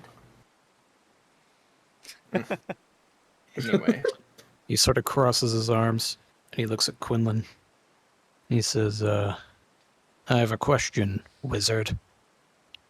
Yes, priest. Do you study under that disgusting dragon? No. I'm not saying I wouldn't if they offered knowledge worth knowing. No, I'm not asking what you would do in a nasty, hapless scenario. I'm asking, do you? No. Not I currently. whisper to Quinlan, I go, he's a little rough around the edges, but, he is what he is. Oh, it's so long as he doesn't get up and beat me with a cane, he's better than some of my other tutors. Just give yourself a chance then, I suppose. He walks over to Callian and he puts his hands on Callian's shoulders and says, I have some awful news. Of course. Father Valerius, one of the first Stormcallers, he did not survive an exorcism. Well, Because of that, we have an opening. Which I guess, on the other hand, for you, could be good news. He sort of shrugs and says, that bastard was older than me anyway. I think the only things that were keeping him alive were light and spite. Yes, he was a bit of a testy codger, if you ask me, but good at his job, and a servant of the light. May Alvarti bless his path, and In any case, I have come not to look for openings, though that is rather auspicious for me. I am concerned about the goings-on in the greater world. Oh, also, I have this, and I draw the sword. He drops to his knees and starts to pray when you unsheath the blade. Yes. After he finishes his prayer, the light that gleams from it causes him to weep gently, He stands back up and says, "Where the hell did you get that thing?" From a desecrated church of Elvarti. That is what I came to talk to you about. Trinkets and holy relics, while nice, do not concern me as much as the fact that an entire church of Elvarti was completely desecrated, nearly destroyed, and was used to summon demons into this world. And we could do nothing to stop them. The High Pontiff Ignatius says, yes, rumors have gotten back to me as of late, actually, just a few hours ago. Leo had sent one of his men out this way. He said that they were going to recover what was left of that tomb, try and fix what had been destroyed from that church. I had According to you use- and your boys, there was Yeah. some sort of lich goings on in there. Yes, there was a lich, there was a bone devil, there were cultists summoning all sorts of who knows what of you know whose type, and I even had to call upon the dead faithful of Elvarti to help us in what minimal way they could. He starts laughing to himself. He says, "I always knew that you had an air for white necromancy. It's not too Yes, late to pursue it." and the dramatic, but we will not go there. In any case, I was able to find this magnificent weapon and turn it to my own. And, well, with the help of the person you just kicked out of our church, we were able to escape with our lives. Well, that damned warlock has no business in here anyway. I'm glad you were able to use him to your own devices. He slaps York on the back and says, isn't this a funny situation? You boys run into a lich before he's even performed his first proper exorcism." Yes, funny indeed. Yes, we're all laughing. And, okay, I take a deep breath and close my eyes and center myself a bit and say, it is very clear that I am ill-equipped for what is happening out there. I don't know, anything, any sort of help. We are fighting demons for Elvarti's sake. He sort of shrugs and says, "Lad, I gotta be honest with you. With that blade, I'm not sure if there's anything here I'd be able to give you." Difficult. As you know, the church and its workings are rather strained, especially now more than ever. I'm sure you boys have heard. He sort of looks back and forth, makes sure nobody else is really in the church. Says, according to rumors, this petrification plague has started spreading even Yes, and further I than did we would have find anticipated. And I do have news on that front. It is not from the cultists of this. Well, and I whispered to him, Nokram or Markan, or it has nothing to do with them. They said, When you in say fact, that, that he it was spits good. on the ground and lights a That- candle. That's nice. They said that it was just good timing. Very interesting. Good timing for evil to converge from all points. You know, not all evil is sourced from one being. It'd be awfully convenient for us if it was. Well, yes, but also, I learned this from someone calling themselves Father Rhodes, though he no longer exists because I had to purge the evil from his soul quite physically. Sorry, you said Rhodes? Yes, he was an It's evil not a bastard. name And I've ever heard of. He Well, was that's obviously nice. a fake.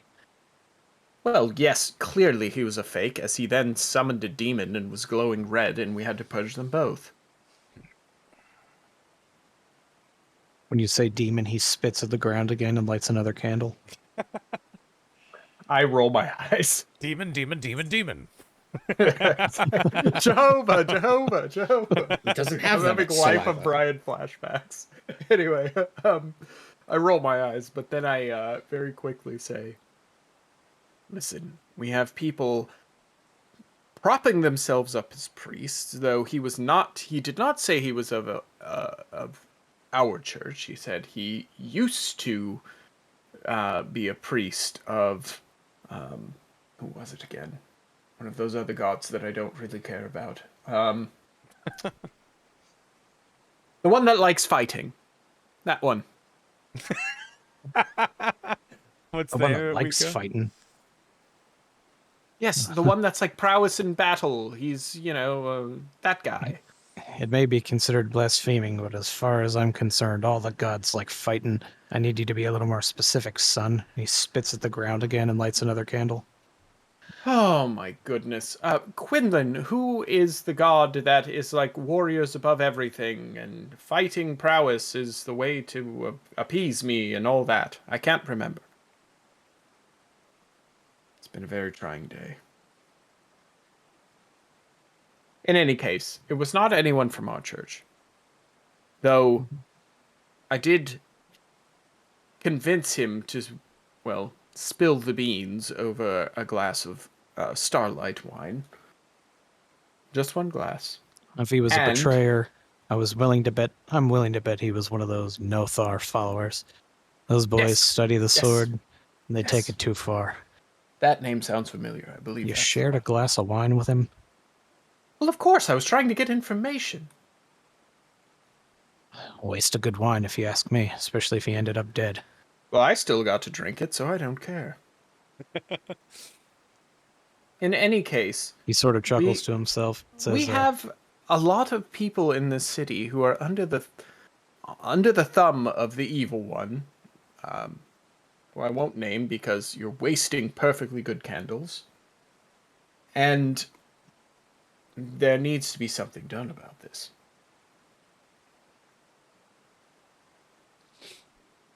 He says, look, something needs to be done about these cultists, I agree. Something needs to be done with these fiends as well. They're cropping up left and right.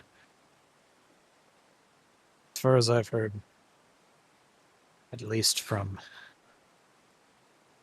men I can trust, and he sort of looks out the door to where Alistair is standing outside of the church, I'm leaning against the church walls. and then he looks back at you guys. Like I said, men I can trust. Unfortunately, I've heard that the gods are trying to come back. They're trying to rise war.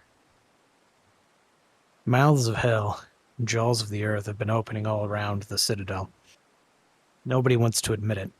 Fortunately, a lot of the lads with the order have been closing these mouths as fast as they've been opening, but there's one far deeper than anything we've been able to reach. They're coming up through the cave systems. They're coming up through the sewers. It's all we can deal with. Well, I won't be going near anything anytime soon, because the last time I saw a jaw of the earth, it almost ate us whole. You boys are far too young to be messing with fulminator work. I wouldn't send you toward an earthen jaw no matter the case. But I would Well, that's ask you to good to take know care of some of the now. problems that have been running rampant in this city. Fine. In any case, Leo told me that you guys were staying at his old estate, what used to be used as the guild house back in our bachelor days.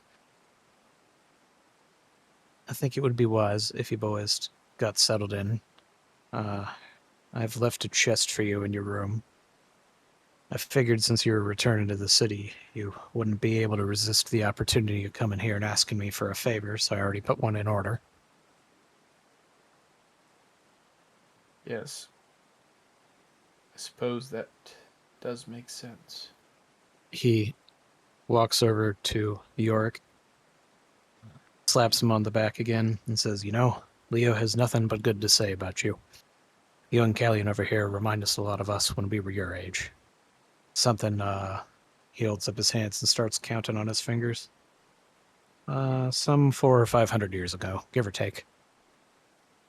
Ah, well, thank you for the compliment, sir. Gives him a smile. By the way, I might be sending you lads out to the graveyard one of these days, just to keep watch. Oh. Been hearing the damnedest thing about corpses going missing. You know, it's strange. With white necromancy, the corpse needs to be fresh. With dark necromancy, all you really need is the bones. Someone's been taking them in between. Doesn't make a lick of sense to me. I'm not sure if they're after the meat or what, but can't spell anything good. Anyway, you best be on your way. And he starts usking you guys out of the church. Good to know. We'll keep that in mind. Gives him Thank you, another my friend nod. And walks out. May Elvati light your path. And then I think as people are walking out, I'll let the priest know about, like, yeah, there's a couple odd vendors in the market. Maybe search there for your missing corpse problem. Then just join the rest of the group. He sort of laughs at him. He sort of laughs at what you say, Bellig, and he says, "I'm not investigating anything. Our numbers are thin. That's what you boys are for." I'll just laugh and like, well, I just, yeah, I'll walk out and keep that in mind. All right, and just a short, probably 10 to 15-minute walk away from the church. You guys arrive at Ooh. the old guild house. But we're balling. Nice. I'm going to bed. Hell Ezekiel yeah. Kane stumbles over to this pile of pillows and passes out. Dibs on the couch. York goes to get food. Nice. That is a good idea. There should be a note over here from Leo. Like I said, normally I crack up and make notes. I promise that will happen again Where's the soon. note? It's on the counter about where you are, York, so we'll just say that you grab it. Okay. In the past, I make notes. In the future, that will happen again. I just didn't have time this time because I had a buddy over for a few days. Plus, I've been working on drawings for this contract work. But the long and skinny of the note is Leo hears that there has been someone who has been robbing graves who have been in the ground for at least 1 year. He has provided a list of names for graves that have been actively robbed. He's hoping that you might be able to find some sort of connection between them all, because he would hate to think that these graves are being robbed at random. Besides that, he says to enjoy the quarters, and that Yorick, your room is his old room. Okay. It's at the top of the stairs on the first left. And you'll know when you hit it because there's a bearskin rug on the inside. Quinlan All the tried other- to take that room. Yeah, you did. 100% he did. Yeah, you did. He says all the other beds are up for grabs for whoever wants them in whatever part of your team. Where is my chest? And Callian. Where's my So Christmas tree? York wants, before everyone chooses a room, he wants to tell everyone the orders on the, or not the orders, just the information about the bodies. And I think where to look. while you're mentioning, I'll say, yeah, I got a strange feeling about several of the shopkeepers back in the market. Maybe that'll be a good place to start. Very well. All right. And Callian. Where I'm hanging down here, there is a door that you will find, which leads to a bed with purple sheets, and on it is a chest with a note with your name on it. And the note is from Father Ignatius Lightbringer, he who Cool. had just had a short discussion with. Okay. All right. When you open the note, he says, "Sonny, I'm glad to have you back in the city, but I'm sad that it's under such circumstances. As you know, in 3 days' time, The city will be under lock and key. No one can enter, and no one can leave. Not until we finish this petrification nonsense up. Luckily, though, we have found, through the use of scrying tools, that whoever is doing this is within the confines of the city. We believe it is connected to a Drakari gang of lizard men, but we cannot be certain. We assume this because they have the easiest access to supplies and stocks of quicklime. Not to mention, they would have the easiest of opportunities entering and exiting through sewer and cavern systems. He's hoping that if any evils do crop up within the city, that you will be able to deal with them promptly and swiftly.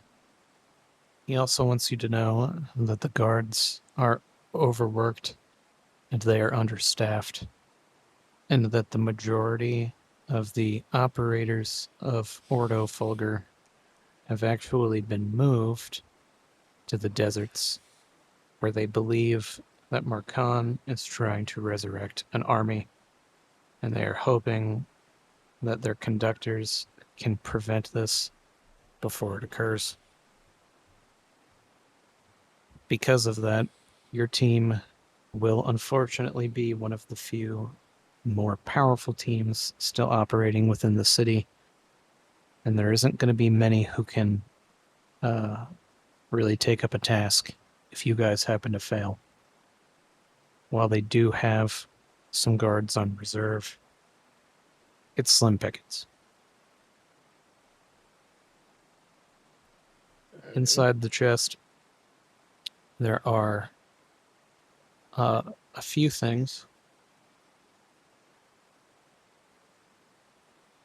One is a very old manuscript written in what looks like Celestial, but you can only make out parts of it.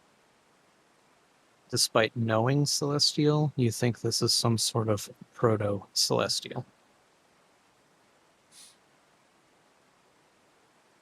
Beyond that, there seems to be a new symbol, and with it, there is a note where before you were casting with a catalyst that had Elvardi's sigil on it. Seems to be a sigil that is older than her sigil, and the markings on it seem to be in tune with whatever that proto-celestial book happens to have on it. It does still look like a light Krona, but instead of Elvardi, like a symbol of Elvardi standing in front of it, it is simply just the light itself. Interesting. On the back of the note, he says, if anyone would be able to figure this out, it would be you and your little wizard friend.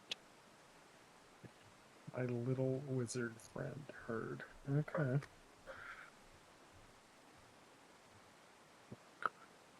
Beyond that, the only other thing that seems to be in the chest is what looks like a set of official exorcist robes. Fun. Nice. The robes have runes on them that amplify whenever you end up needing to actually exercise. But as of now, you only have the one scroll. And if you haven't looked at the scroll, I recommend you doing that while we're here. I have. Okay, cool. It's a whole lot of holy mumbo jumbo. All right. Cool. Callian immediately opens this book, can only read parts of it, and then goes off to find Quinlan. York's gonna take a bath. Quinlan seems to be able Hell to yeah, read dude. just about anything he puts his eyes on. Hey, Quinlan! I have a new Yes. project for you. Hmm. What can I help you with? I produce the book. The good book. This has been written in some sort of ancient celestial that I am unable to read. You seem to have a talent for languages. I wonder if you would be able to decipher this text. Of course, that would be no problem. I could decipher it in 10 minutes. Which room are you taking? This one behind us, down here, down the hall. All right, you and Bellig are in that one. Me and Alistair will be in this one up here. And if we collect any other vagabonds, they will join you in your room. Oh, That is the deal for translating this book. sure. All right. Also, you must teach me Celestial. Eat you, so that's Yes. Don't worry. It should only take a week. Oh, you're 5 days. No, I'm just exclaiming because it took me years, but anyway. Well, I already know what these words here mean. I just show him in my journal. So, I've only heard them spoken once. And it's literally your conversation you had with the priest written in my journal. I both love and hate you very much. I've heard that often. You're a frustrating individual, but you are amazing.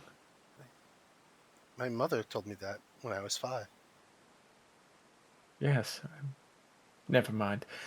Anyway, deal. I don't care. Any other vagabonds? We only have room for one other vagabond in that room. You have more beds in your room than we do in ours. This is ridiculous. Yes, I just assume that if Ezekiel shows up, I just prefer him to not be in my room. Okay. Well then. Rip.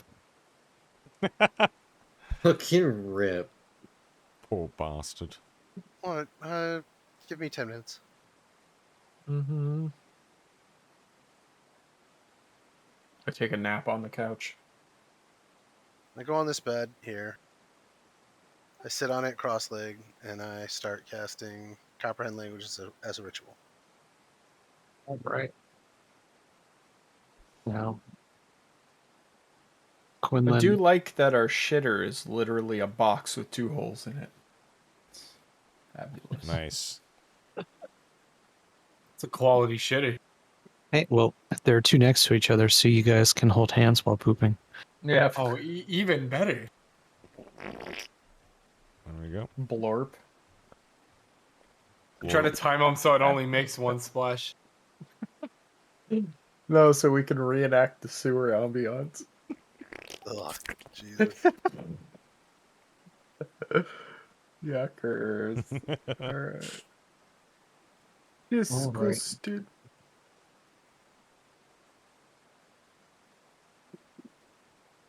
All right, so Quinlan, after you have cast your ritual and you're able to decipher language on the cover in that ancient proto-celestial script, it says Aranthil's Luminance. You have no idea who or what Aranthil is.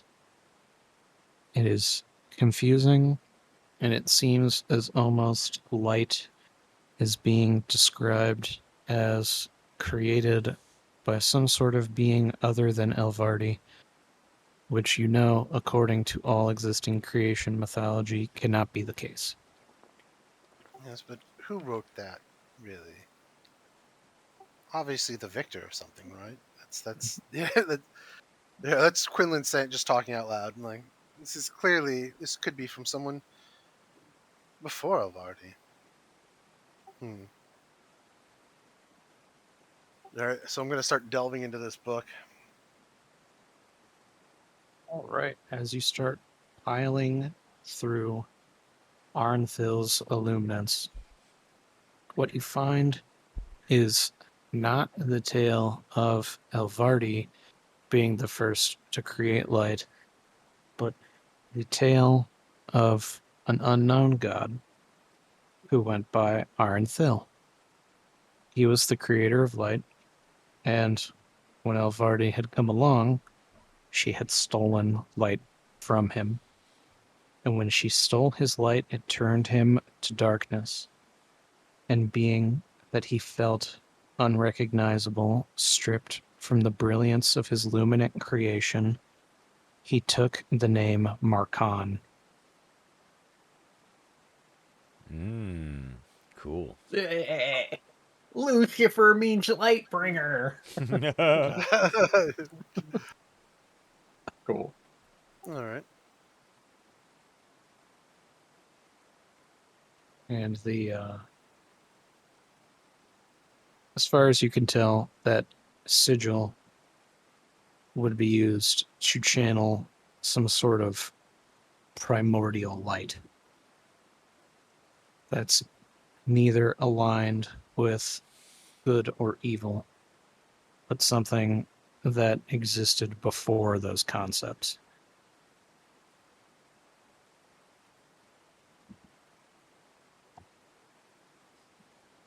All right. Cool. So I'm going to be in here for about an hour. It says the spell says I could read 1 page of text a minute. My question is,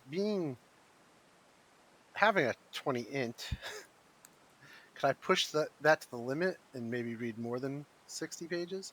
Yeah, I feel like with 20 int, yeah, I 100%, yeah. You're doing the since speed reader thing. especially Yeah. since you guys are not under duress, and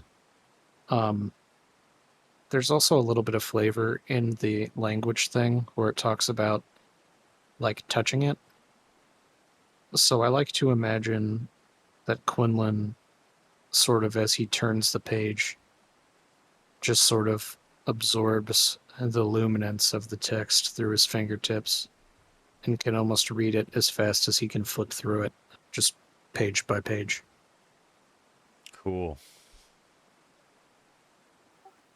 Now, question, because this is the proto language to Celestial. Would that help me learn Celestial? Yes, it would help you learn Celestial. Sort of in the same way that learning Latin would help you learn French. Yeah. So I will, once I've made it, how big is the book? It's like 300 pages. Right. How many pages can I get through in an hour? Turning 300 pages? I bet you probably read the whole thing. In an hour, I'm going to say you read the whole thing twice just to make sure. All right. After I read the whole thing twice, I will then try to break down Proto, Celestial, so that I can try to, when I no longer have comprehend languages, understand Celestial as it's written.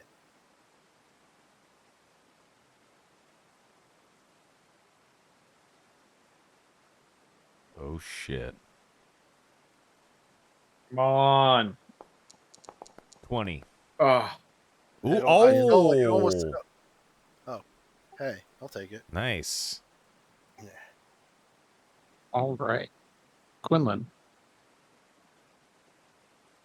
as you complete the book on your second round and as your ritual starts to fade, your ability to comprehend what is written in the book does not. And if in your languages you would like to add Proto-Celestial, Cool. be my guest. now you're gonna have to teach me Proto Celestial.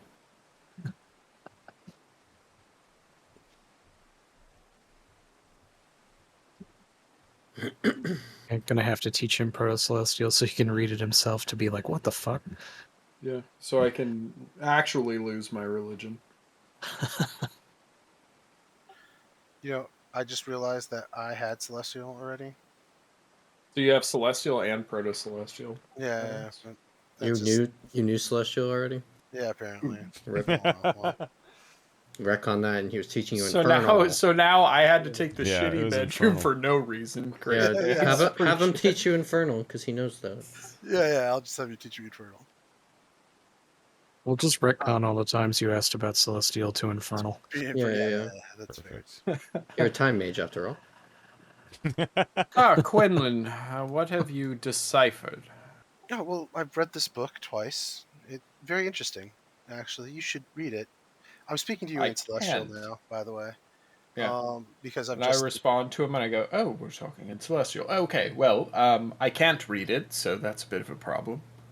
I should teach it to you. And I pull out my like Rosetta Stone that I kind of wrote down for myself on how to teach myself Proto Celestial, and I show that to Callian.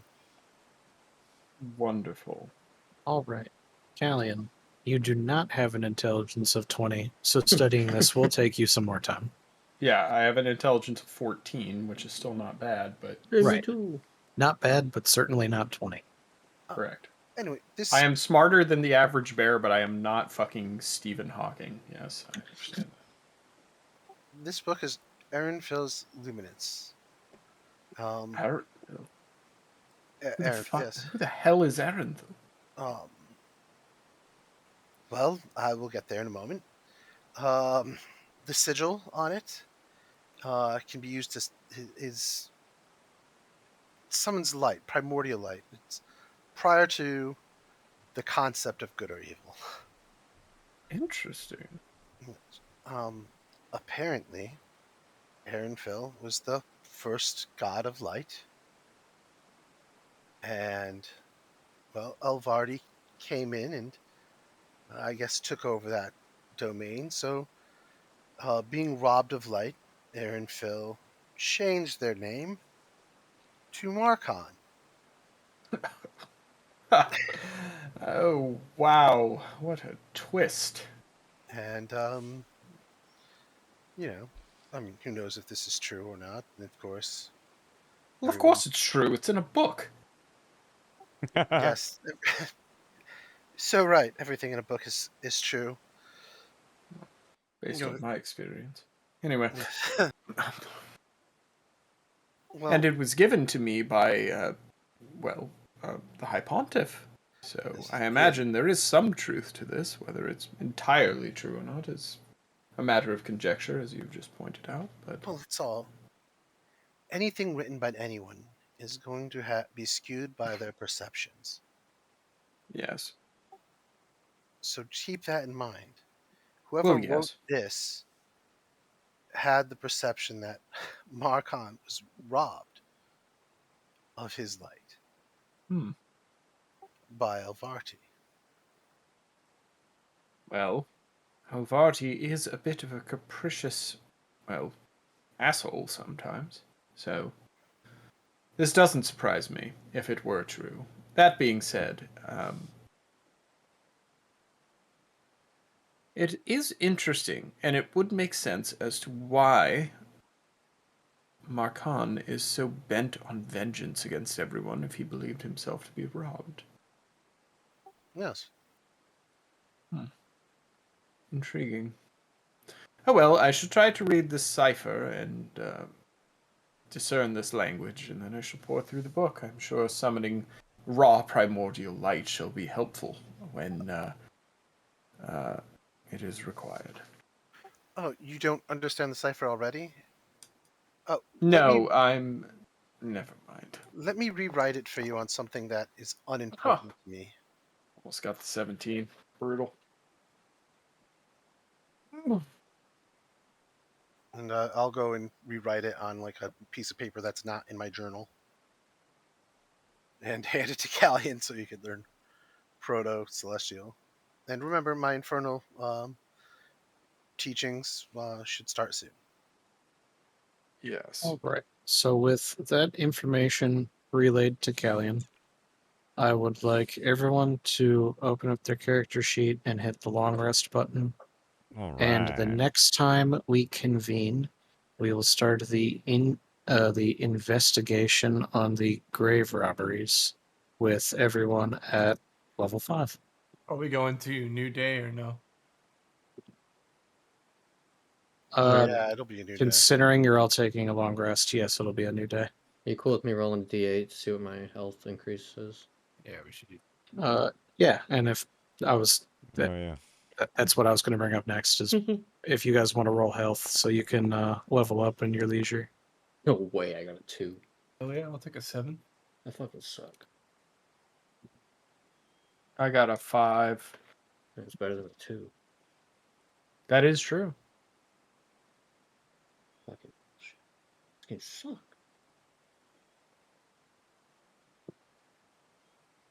Where's my time age? All right, I'm gonna roll a d10. I'm gonna use time and re-roll that too. Whoa. He's I a time don't think mage. that's how that works. Hey, you're not a time mage. You don't know. Okay. Rip. I have 43 hit points. Level 5. Ooh, don't I get cool things? I'm sure I do. Start import. I get destroy undead. And I get 2 third-level spell slots. Okay. Yep, there you go. That's where it's at. I did my import. Um, Oh, I don't have gold anymore. And 67, I get one. 63. No, I don't quite get one more cantrip. Bummer. But my cantrips do go up in power.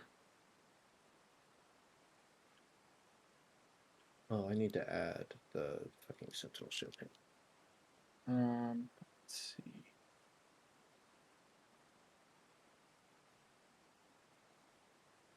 Nice. Level 5, 2 attacks. And let's see here. Long Disgusting. rest.